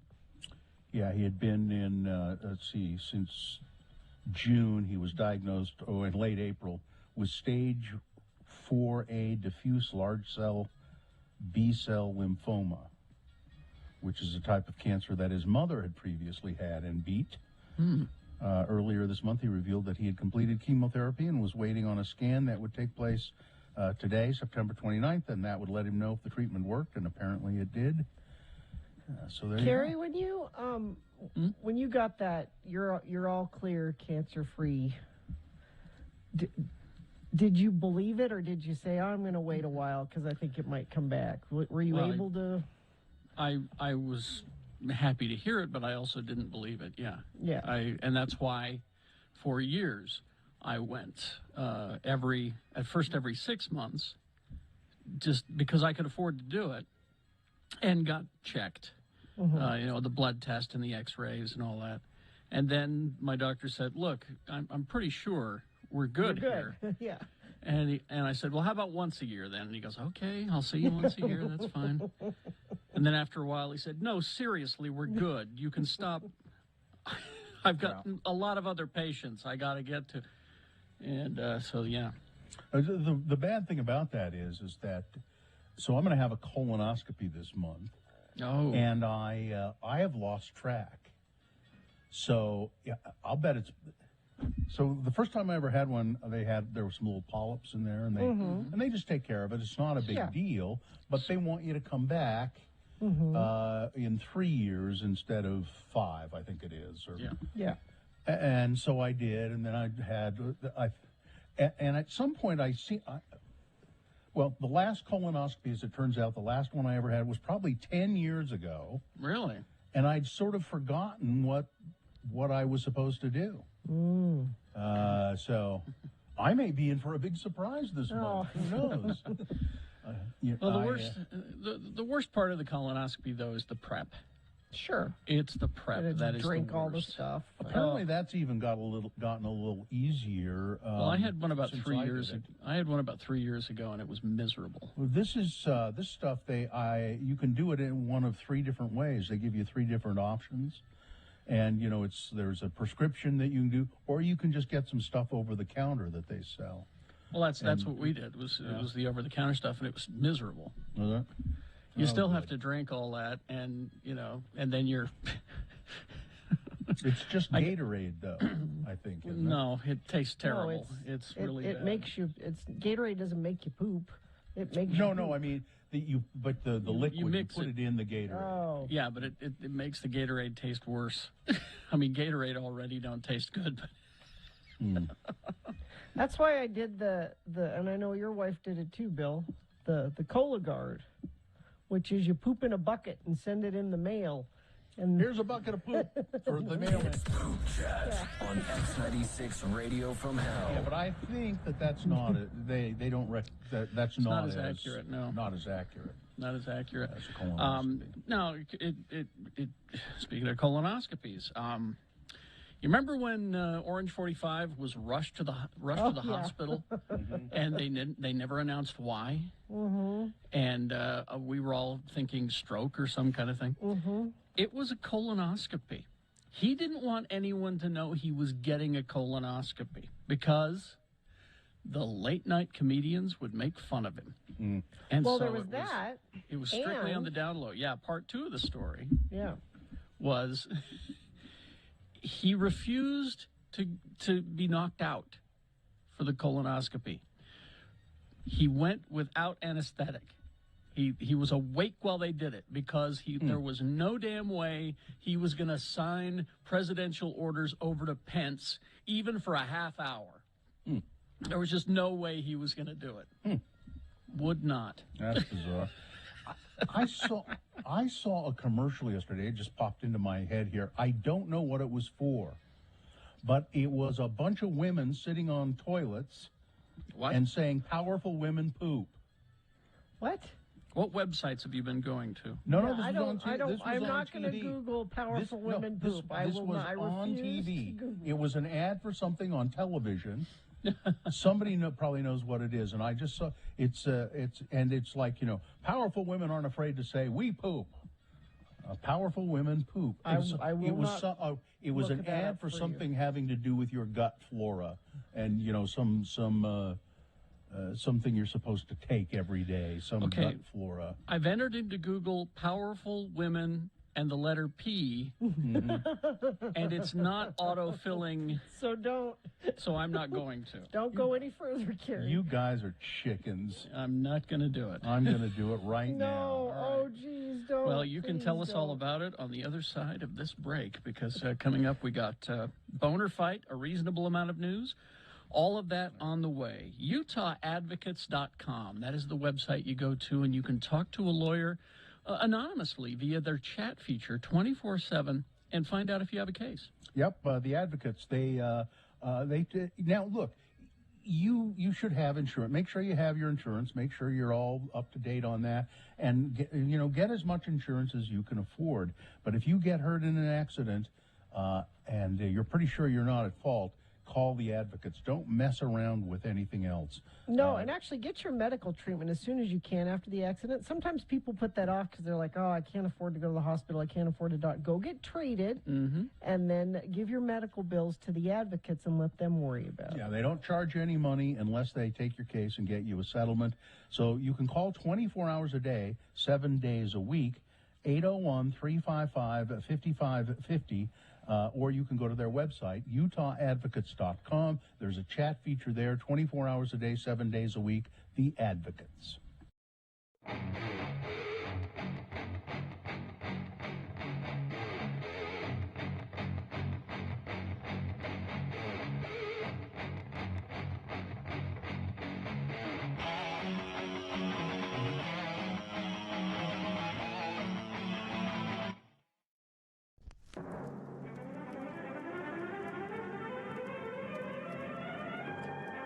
It's often said that the people of Utah speak a language all their own. It's a language that's often confusing and even incomprehensible to newcomers here in the Beehive State. So, Radio from Hell presents a handy guide to help everyone understand how the natives speak. It's the Utah word of the day. And today's word is...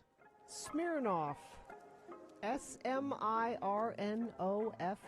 Smirnoff. And now, here to use the word in a sentence, LeVar and LeGrand. Let's listen as these two worthy Utah stalwarts. It says T-O! Two! I was confused because it wasn't T-W-O. It says two! Utah stalwarts engage in some banter that will showcase the Utah word of the day, Smirnoff. Two is in emphasizing worthy. Yeah. It's already gotten off to a great start. There's two of us. All right. And we are too much. I begin. Yes. Well, LeGrand, we ready for the big tourney tonight? I'm really looking forward to showing them rowdies down to Sweetwater Station what a great team we are. Well, I know they think just because we don't, either of us drink. Well, okay. 3-2 only. I don't count that as really drinking, you know. The bartender pours me a small schooner of 3-2 light beer, and I make that last the whole of the night when we're down to the Sweetwater Station throwing darts. And besides, it's only once a month. 12 measly ounces of 3-2 a month, LeVar. That ain't drinking. I'm just teasing you. Your secret's safe with me. Neither your wife nor your church leaders are going to find out that you're having a little sip of the malt while we're at Sweetwater Station playing darts. And I know the other boys think that we ain't going to do good in the dort tourney because we don't really drink. They think that getting a little snockered loosens them up and they play better. I just can't wait for us to beat them all on Saturday. Well, that's just it. We ain't gonna beat them. We ain't the tournament. You know, they use them grease pencils to add the names on the tourney list, and we was on the list, but now we ain't on the list. Again? Yep. That's it. They just don't want us to play. They know we'll beat them like a drum. This is no accident. Someone has taken a thumb to our names, and then they're there on the list, and then they're not. They're smearing off the list. Oh, are you sure now? It's only us, my friend. Nobody else's names is being smeared off. Join us again some other time as we examine how the Utah natives speak with the Utah word of the day. I thought that was great. Really?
We do have Boner Fight coming up. Stand by for that. But right now, well, we'll have it for you in about 7 minutes. So before that, a reasonable amount of news brought to you by... Well, not only is it brought to you by something, we also have a prize to give away to random boner voter. It's Utah Presents Cirque Mechanics, Thursday, October 7th. We've got a pair of tickets to see this amazing show. Katie, do you want people to text to win, or you want to give it text to win, or just give it away? Give it away. Okay, give it away. So there you go. And then this is brought to you by Salt Lake City has switched to ranked choice voting for November's election. Instead of voting for or against someone, voters select candidates in preferred order. Want more information? Visit www.slc.gov/RCV. So I'm guessing to win those things, you have to call, right? 877-602-9696.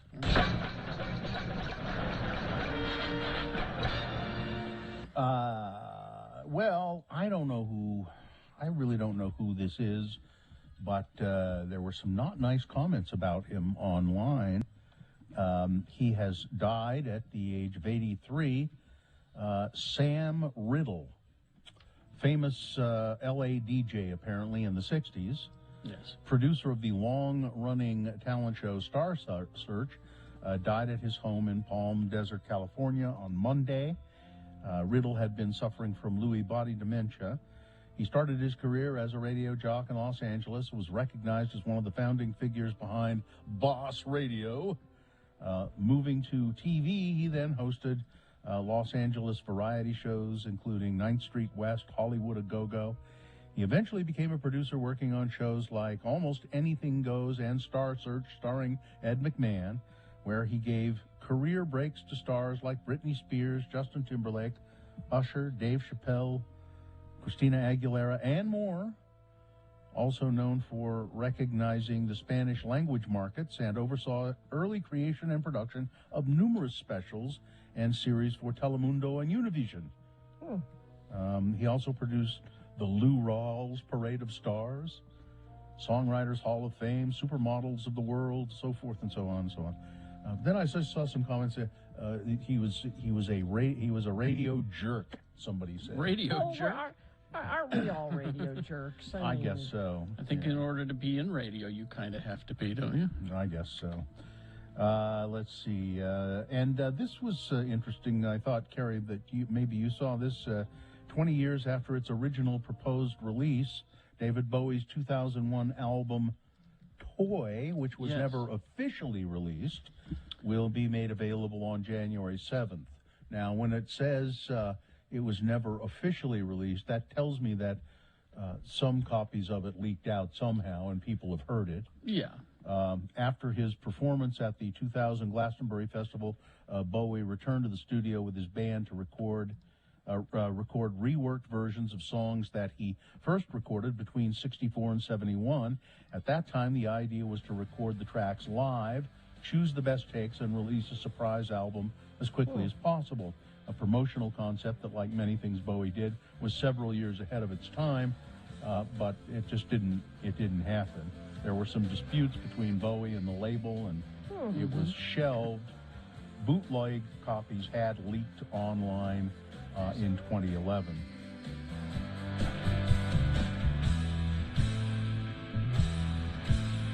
An unreleased song by John Lennon and Yoko Ono on a cassette. Oh, wow. Has sold for $58,300. It is believed to be a previously unreleased Lennon-Ono song. The cassette was made in 1970 by 4 Danish teenagers who got the chance to interview Lennon at the New Experimental College in Skjern, in Denmark.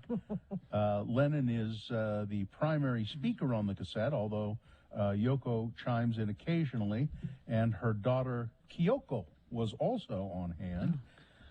Now, I've got a little bit of it. I don't know what's on it. So, is Katie in the studio? It should be fine. Right, let's see. This is Radio P. This is Radio P.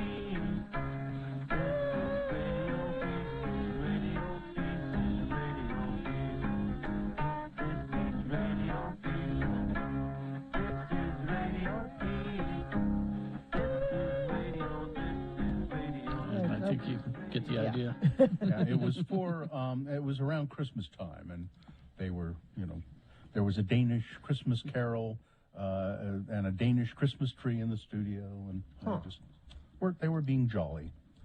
Bruce Springsteen and John Mellencamp collaborating for the first time on Wasted Days. Now, is this, Wasted Days and Wasted Let me see. Nights?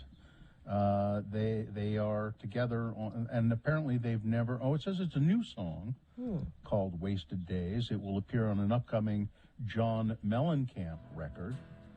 Is this it? Mm-hmm. Or a snippet of it? Yeah, it's the whole thing. If you want to hear it. Yeah, a little bit.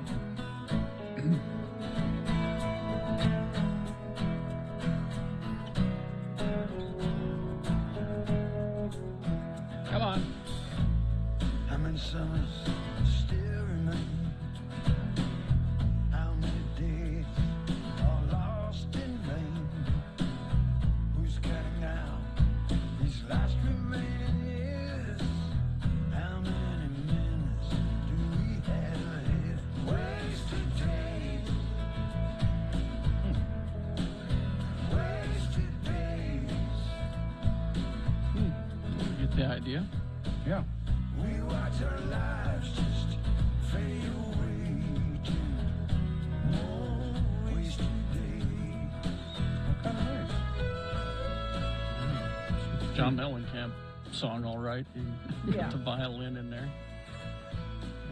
Eminem is going to open up a spaghetti Is this real? restaurant. This is a joke, right? This Nope. is not a real. I thought it was a joke at first, but I See, keep... here's why it should be a joke. Because the reference to Mom's Spaghetti is not an appetizing reference. Well, that's what he's calling the restaurant. But I don't think I've never thought of him as being sort of subtle or, in the market to do things that are appetizing. It says the name of Mom's Spaghetti comes from his 2002 single "Lose Yourself." The lines: "His palms are sweaty, knees weak, arms are heavy. There's vomit on his sweater already. Mom's Spaghetti." Yeah, that's Mom's what I'm spaghetti. saying. It's not. This is spaghetti that will make you throw up. That's what you think of when you. Well, think and of, I don't think they'll stay open very long. Then will they? If it's spaghetti that'll make you barf, I don't think. Gina, it's not the spaghetti that made him barf. It was Well, him no, being but- nervous about going on stage. It's like the one time I threw up onion rings, and I couldn't eat onion rings for a year or two after that. I'm gonna I go get just onion couldn't- rings I today. just couldn't do Shocking. it. That is shocking. I'm gonna go to the Greeks and get some onion rings today. It's Boner Fight. With Radio from Hell on X96. All right, here we go. The winner from round one. I'm going to predict a lopsided victory here, but we'll see. Boner candidate number one. We'll see who's committed to the truth. This is two Utah Republican lawmakers, Representative Steve Christiansen of West Jordan and Representative Phil Lyman of Blanding. They are part of a group called the Election Integrity Caucus, formed by Arizona State Senator Wendy Rogers. Here's what Lyman says about it. They want to audit the 2020 election here in Utah, particularly Salt Lake County. Lyman posted on Telegram that the audit that they did in Arizona, which the audit showed that Joe Biden won Arizona, won Maricopa County by more votes than they thought. Yeah. But what Phil Lyman and others are saying about it is anyone who understands the Marxist media and the government, they see their attacks as admissions of guilt. This audit showed exactly the opposite of what was reported. No. We will see who's committed to the truth and who's committed to the lie and who has the courage to take on the liars and who lack all conviction, he said. No. No. No. And that's going up against Boner candidate number two. I'm here. The Danish, or Turkish man, rather, who got drunk and wandered off into the woods. There was a search party looking for him. He joined the search party, not realizing they were looking for him, until someone called out his name, at which point he went, "I am here." That's Boner candidate number 2. You've got to decide of these two candidates, which one is the worst, which one should be Boner of the Day for today, 1 or 2. Remember your candidate number. Put that single digit in the message of a text, and then text that to 33986. Pretty easy. Or you can call the producer's booth. That's also easy, 877-602-9696. And just use your voice to vote. Or go online, x96.com. Look for the box that says Boner Fight September 30, 2021, and vote there. Now, you probably won't see that box right away, so once you get to the website, refresh your internet browser, it'll appear. Click and vote. Go. This is Boner of the Day.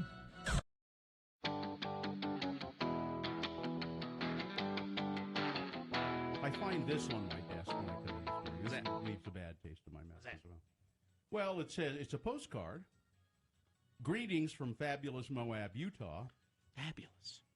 And it's a postcard from the Poison Spider bicycle shop. It's a well-known bicycle shop down in Moab. It's got a giant, horrific spider on it, chasing a bicyclist through the red rocks of Moab. Looks like one of those old movie posters. Yeah. And then on the back it says Carrie and Bill, and it's written by someone who assigns themselves very disappointed fan. Very Disappointed enough to send a postcard. Wow. Somebody who looks like they might have been drunk, because it's barely decipherable, scribbled. Carrie and Bill, although you are entertaining, why do you disrespect and bully Gina Barberi on your show? She is the voice of reason. Voice of reason? Did you hear that? You're now the voice of reason. It's my dad's thing. Intelligent and kind. I guess this is kindness. Kindness? Kindness. It's. I like it when drunk people stick up for me. Yay. You both behave like jackanapes. Jackanapes, please. Misogynistic. Oh, misogynists. Gina should be something. Do you want me to try treated much better as a professional? Thank you, Very- drunk friend of the program. Very disappointed fan. See if that doesn't look like a drunk person wrote it. Or no, you know what? I just changed my mind. It was written by an ancient person, an ancient human being. It's a former Tom Barberi fan who now, like Sheena, I am not a crackpot. Oh, I appreciate that. This took effort. Yeah. They had to very old purchase a postcard, buy a stamp. It's a retiree in Moab. Anyone can send an angry email. That takes no effort at all. An angry postcard. This took. It's by someone effort. who doesn't know what email is. They're so old they don't know what email is. I appreciate it. I think you should. It's your old fan in Moab. In Moab, I'll take it. Signed old timer in Moab. Well, you should take it. It's great. Can I keep that? I want to keep that. Yeah. It's Gina's fan mail. Okay. What? She gets it from prison and prison I'll mail. take the fans I can get. And You elderly. go to a show with the fans that you have, Ben not Marsh. the fans that you want. Ben Marsh and the old timer in Moab. I got me a free postcard out of the Poison Spider bicycle shop, and I'm sending this to those misogynists. Another thing, I am very happy with this. You should be. I will tweet out a picture of my my fan. Said, oh, Gina had a couple of glasses of wine and fired off some postcards, huh? Right. Yeah, how do we know Moab. that didn't come from Moab? This isn't from Moab. It's a postcard that you got when you were bicycling before you married your husband in Moab, when you came back with chafing. That was just after I got married. That's Remember, right. I was pregnant and I didn't You know. were. Oh, yeah. Mm-hmm. That's right. That's right. You were trying to impress your husband. Yes. The one and only time you went biking with your husband. That was it. He do I recall? You got a new bike. You Yeah. bought a bike. Yep. And that was the only time you rode that bike. Yeah. It doesn't. It's too big for me. Is it still? It's too big. I can't sit on it. My feet don't touch the ground when I sit on it. Then why did you buy a bike that was too I big? didn't. He bought it for me without me, Yeah. thinking I was a statuesque woman. So is it still hanging in the garage? Yes. Just another. Just waiting for his second wife? Yes. Just one more bit of evidence that he has no idea who you are. Excuse me. Still His waiting. third wife, yeah. It's hanging there waiting for his third wife. I'm Yeah. sorry, his third wife.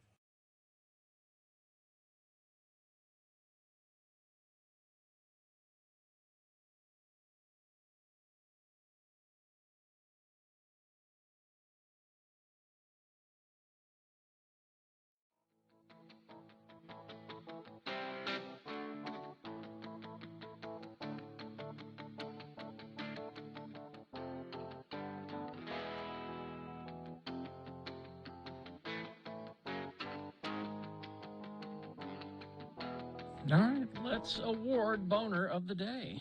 And that's brought to you in part by 2 bowls of tortellini soup. And Scott Hale offering a $39 AC end of season, $49 furnace preseason, or tune up for both for only $59. Call 801-264-HALE. Boner candidate number 1. Well, we'll see who's committed to the truth, won't we? You and your Marxist news media. Huh? Phil Lyman and Mr. Christiansen, Steve Christiansen of West Jordan, Phil Lyman of Blanding. They're going to show us the truth behind the lies. Went up against number 2, I'm here. Danish man who spent hours helping a search party looking for him until he didn't realize that's who he. And then they called his name and he went, "Oh, I'm That's here. me. It's me." And you know what? No. Really? Yeah. Seriously? By like 9 Oh, you know what? votes. Like Carrie said last Number time, 2. this is the classic Boner. Classic Boner. I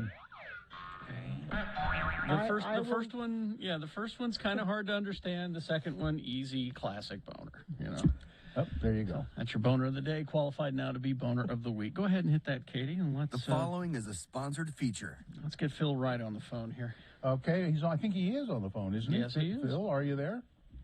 Yep, here I am. Beer and Fear. This is an interesting concept that you've got going at the Utah Motorsports Complex campus. Tell us about it.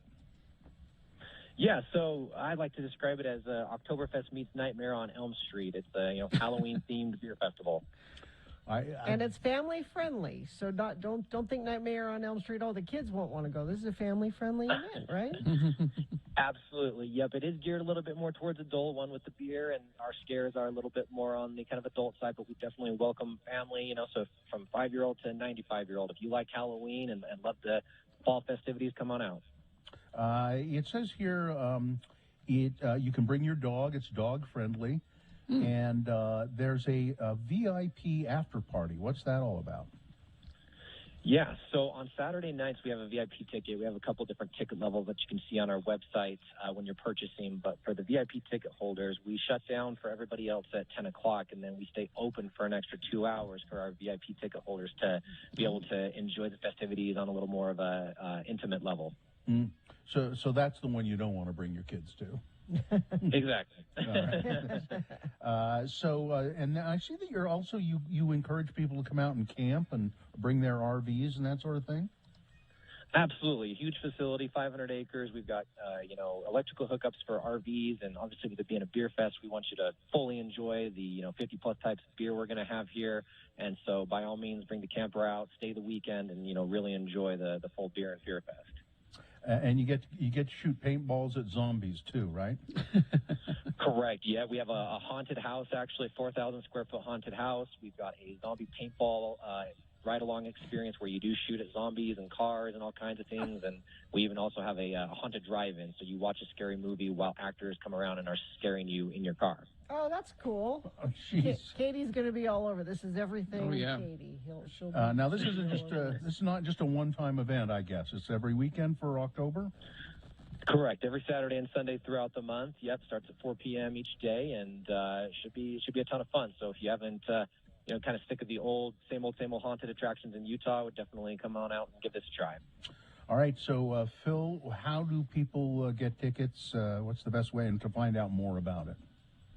Yeah, just go to our website, UtahMotorsportsCampus.com. First thing that should pop up is a Beer and Fear banner, so just click on that and then tell you all the details, give you ticket info, and you can just buy right there online. And you can bring the kids. But it'd be a good thing to do for if you have a date, or just bring a bunch of buddies out as well. Yeah, it's Absolutely. The Beer and Fear Fest weekends in October at the Utah Motor Sports Campus. There'll be all the information you need, directions how to get there. You can buy your tickets online. Get it all done at that website, UtahMotorsportsCampus.com. And there's RV and camping spots available, games. Wow, there's a lot going on. This is a pretty cool idea, Phil. Well, and this might be something that people go to more, it's all month. You go to it more than once. There's maybe too much to see all in one trip. You might want to go more than once. Yep, exactly. So.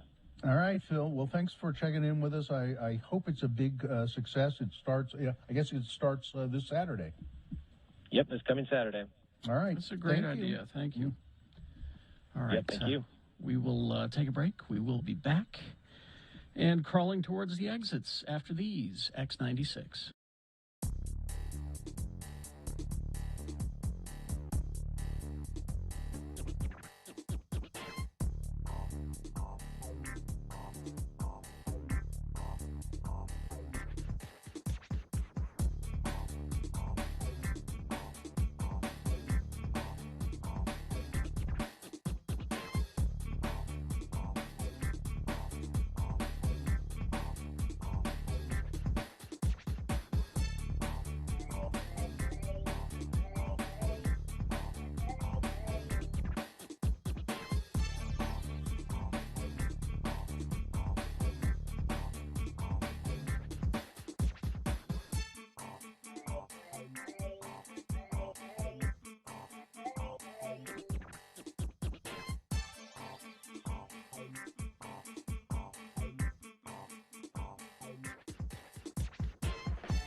Hello, I'm Kerry Jackson. And I'm Bill Allred, and we want to tell you about a brand new Radio from Hell product. If you're a lonely guy, Like us. a lonely, hungry guy, then you'll want to rush out to your local supermarket, the one where you never meet chicks, and buy Radio from Hell Lonely Man TV dinners. Lonely Man TV dinners come with a special pop-up picture on the lid. Just put your Lonely Man spaghetti dinner in the microwave oven. Then, after 7 minutes, take it out, peel back the lid, and there's a full-color photo of TV's The Nanny, Fran Drescher. This spaghetti is delicious, Fran. I know! Don't you just love it? You'll never have to eat alone again with Radio from Hell, Lonely Man TV Dinners. Try the soul food dinner, and you'll be dining with Tina Turner. The ribs are mighty fine, Tina. Have some more black-eyed peas, honey child. Wow, it's just like she's really here. Try all of the Radio from Hell Lonely Man TV dinners. There's Kung Pao Chicken with Connie Chung, the Mexican dinner with Rosie Perez, Wieners and Kraut with Claudia Schiffer, and the all-American Yankee pot roast dinner with Sandra Bullock. And if you're watching your weight, try the Lonely Man Karen Carpenter dinner. Gee, Karen, this carrot stick looks really good, but maybe you should have it. No, thanks. I ate yesterday. You'll never eat alone again with Radio from Hell Lonely Man TV dinners in the frozen food section of your local supermarket. Now available at Reams.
Way I see it, we could do one of two things here. The way I sees it, yeah.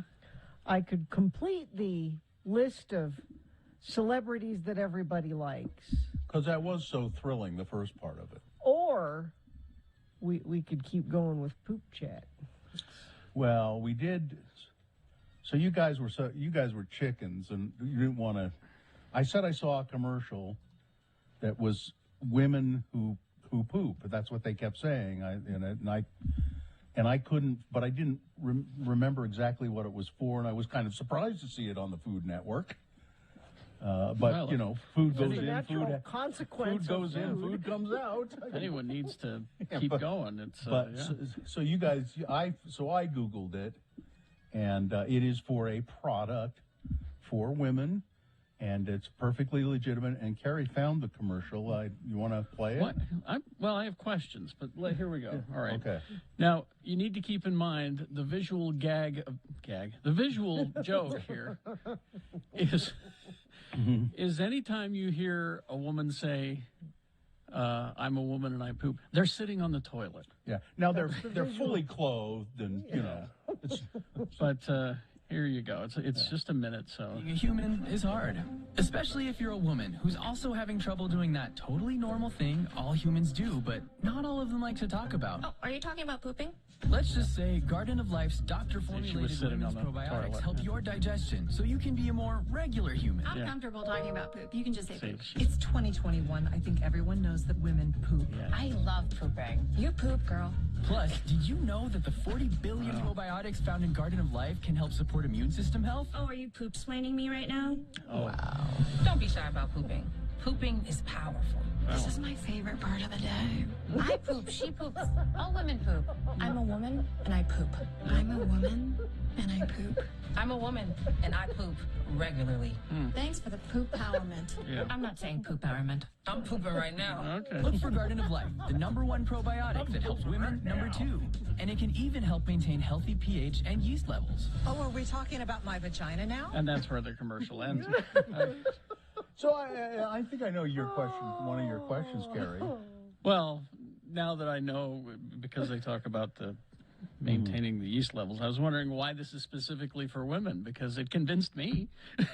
But the other thing is, who thinks that women don't poop? That's as I'm going, say. Yeah, women. You don't talk. It's not that they don't. It's that you don't talk about it. But Bill. that's not what It's they not say. something They say you we talk about it. They say we poop. Women poop, and we're not. We're bringing that. It's not polite for women to talk about such things. I never, ever doubted that women, except for Gina, poop. We're talking poop on X96 Radio from Hell. This is a big day for Todd Newcomb because we've had 2 poop chats in one show. It's Poop Chat on X96 Radio from Hell. Yeah, but I don't. I applaud the that they went there. Well, that's, now, that's does- some brave marketing. Is what Does does that commercial convince you, Gina, that you need that product? And because you have occasional distress. Sure, I probably do need something to make things work better. Are in women that less department. regular than men? Maybe that's the question. Is that it? I don't know. Yeah, see, I wouldn't think they are, but maybe they are. Because we are different in certain ways. Me. Hormones can change things. I'm ridiculously regular. Like it's 12:01. It's time to. It's 12:01, then it's 1:01, and then it's 2:01. For me, it's 10:05 a.m. 10:05. Oh, Jerry, but sometimes we have meetings, right?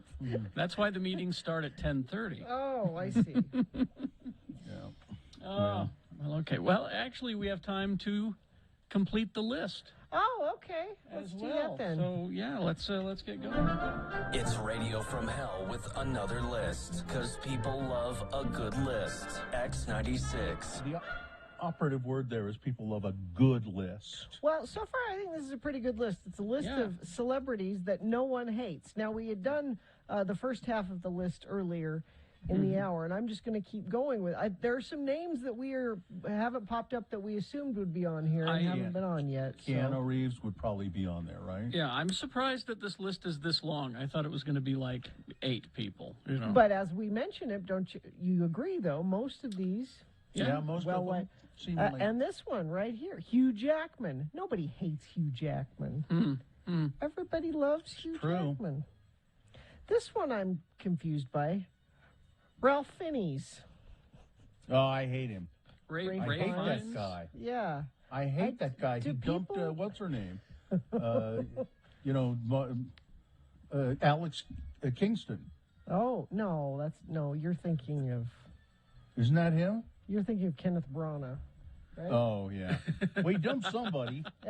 Some British actor dumped somebody. Oh, yeah, no, I was thinking of Kenneth Branagh. I bet he's not on that list. And he didn't dump Alex Kingston, didn't he? Dump Emma Watson. Thompson. Well, no, then somebody dumped then it was then it's Ralph Fiennes that dumped Alex Kingston. I don't know. I get all my Brits. Yeah. Kate Blanchett. Everybody loves Kate Blanchett. Nobody hates Kate Blanchett. Although John Oliver had a problem with Kate Blanchett. What? Really? Or am I thinking of another British actress? You're thinking of Alex Kingston. Okay, here's one everybody can agree on. Okay. Jeff Bridges. Nobody hates Jeff yeah. Bridges. Yeah. Yeah, that's probably true. Yeah? Yeah, she was married to Ralph Fiennes, Alex Kingston. She was. Yeah, Oh, she's okay. 1993 Okay. divorced to 1997. He dumped her. But you So- were thinking about Kenneth Branagh. On that. Kenneth No, Branagh I was and thinking- Emma. I was no, he thinking was out- right. I I was was wrong. thinking- I was Okay. the one that. I was thinking. Okay, yeah. so we found one on the list that's Yeah. questionable. I don't Okay. like him. I don't like him because she's wonderful. She's luminous. Okay. Katie Seagal. Everybody loves Katie Seagal. No? Yeah. Okay. Benedict Cumberbatch. Now I don't dislike Benedict Cumberbatch, but I certainly don't think he's the handsome fellow some people pretend he is. He plays a good jerk though. Yeah. I'm gonna keep ringing this bell. The Doctor Strange movie is really good, and Yeah. he plays this arrogant surgeon. Yeah. And he's so good at being a jerk in it. Well, you know what he's really good at too is being a hideous slave owner in 13 Years a Slave. 12 Years a Slave. 12. I always want to give it one more year for some reason. Okay, here's one that I'm kind of surprised. Helena Bonham Carter. See, I think she's Really? just sort of sour. She's one of the nicest people in the world. Is she? She really is. Mm-hmm. Katie has a tattoo of her. I do. I'm slightly obsessed with her. But I have only ever heard that she is one of the nicest people in the world, unless her kids' friends like make her mad or do something that she doesn't like, and then she pulls out her wand and scares the kids. I've done too much research on this woman. I love her so She threatens dearly. to turn them into nicotine addicts. But she's a dream that I would love to meet her someday. Glenn Close. I don't know. Does everybody love Glenn Close? I do. Her as Cruella was the best thing ever. Willem Dafoe. Does everyone love Willem Dafoe? People like Willem Dafoe. I do. Listen to this. Ralph Fiennes began an affair with his Hamlet co-star Francesca Anise and left Alex Kingston. Oh, it's terrible. And Okay, Kenneth take him Branagh off. was married and divorced Emma Thompson. Yeah. Okay. Yeah. All right. Betty White. Everybody loves Everybody. Betty Yeah, White. Everybody does. Jeff Goldblum. Everybody loves Yes. Jeff Goldblum. Ah. Emma Stone. Now, I like Emma Stone quite a bit, but I think there are people that are annoyed by Emma Stone. I liked Emma Stone in Cruella. I think Emma Stone is probably great. Wait, I'm almost done. Let me finish the Okay, list. hurry, Alan 'cause- Rickman. Everyone loves Alan Rickman. Everyone Even loved after him. his death. After his death, Alan They love Rickman. Charlize Theron. Everybody loves Charlize. Yeah. Denzel Washington. Nobody hates Sure, Denzel sure, Washington. sure. Robin Williams. Nobody hates No. Robin Williams. No. Lastly, Diane Keaton. Nobody hates Diane. How can you hate Diane Keaton? So Keanu Reeves was not on Not that on list. the list. And That's he should be. strange. Mm. He, He should, should be. He Yeah. should be. All right. So let's do- we take Ralph Fiennes off and put Yes. Keanu. There we go. Okay, we All found a flaw in the list. All right. Let's do the promo and get out of here. Coming up on Friday's Radio from Hell show. Well, let me see now. At 7, we'll have Victoria on. She has the Real Housewives of Salt Lake update. We thank her for watching it so we don't have to.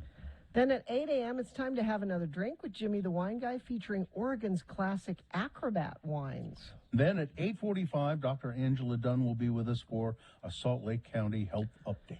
So join us and finish the week on a high note. Friday's Radio from Hell show, X96. Just wine for acrobats. That's interesting. Mm-hmm. All right. I think we're good. We got all business, right? All prizes given away and everything.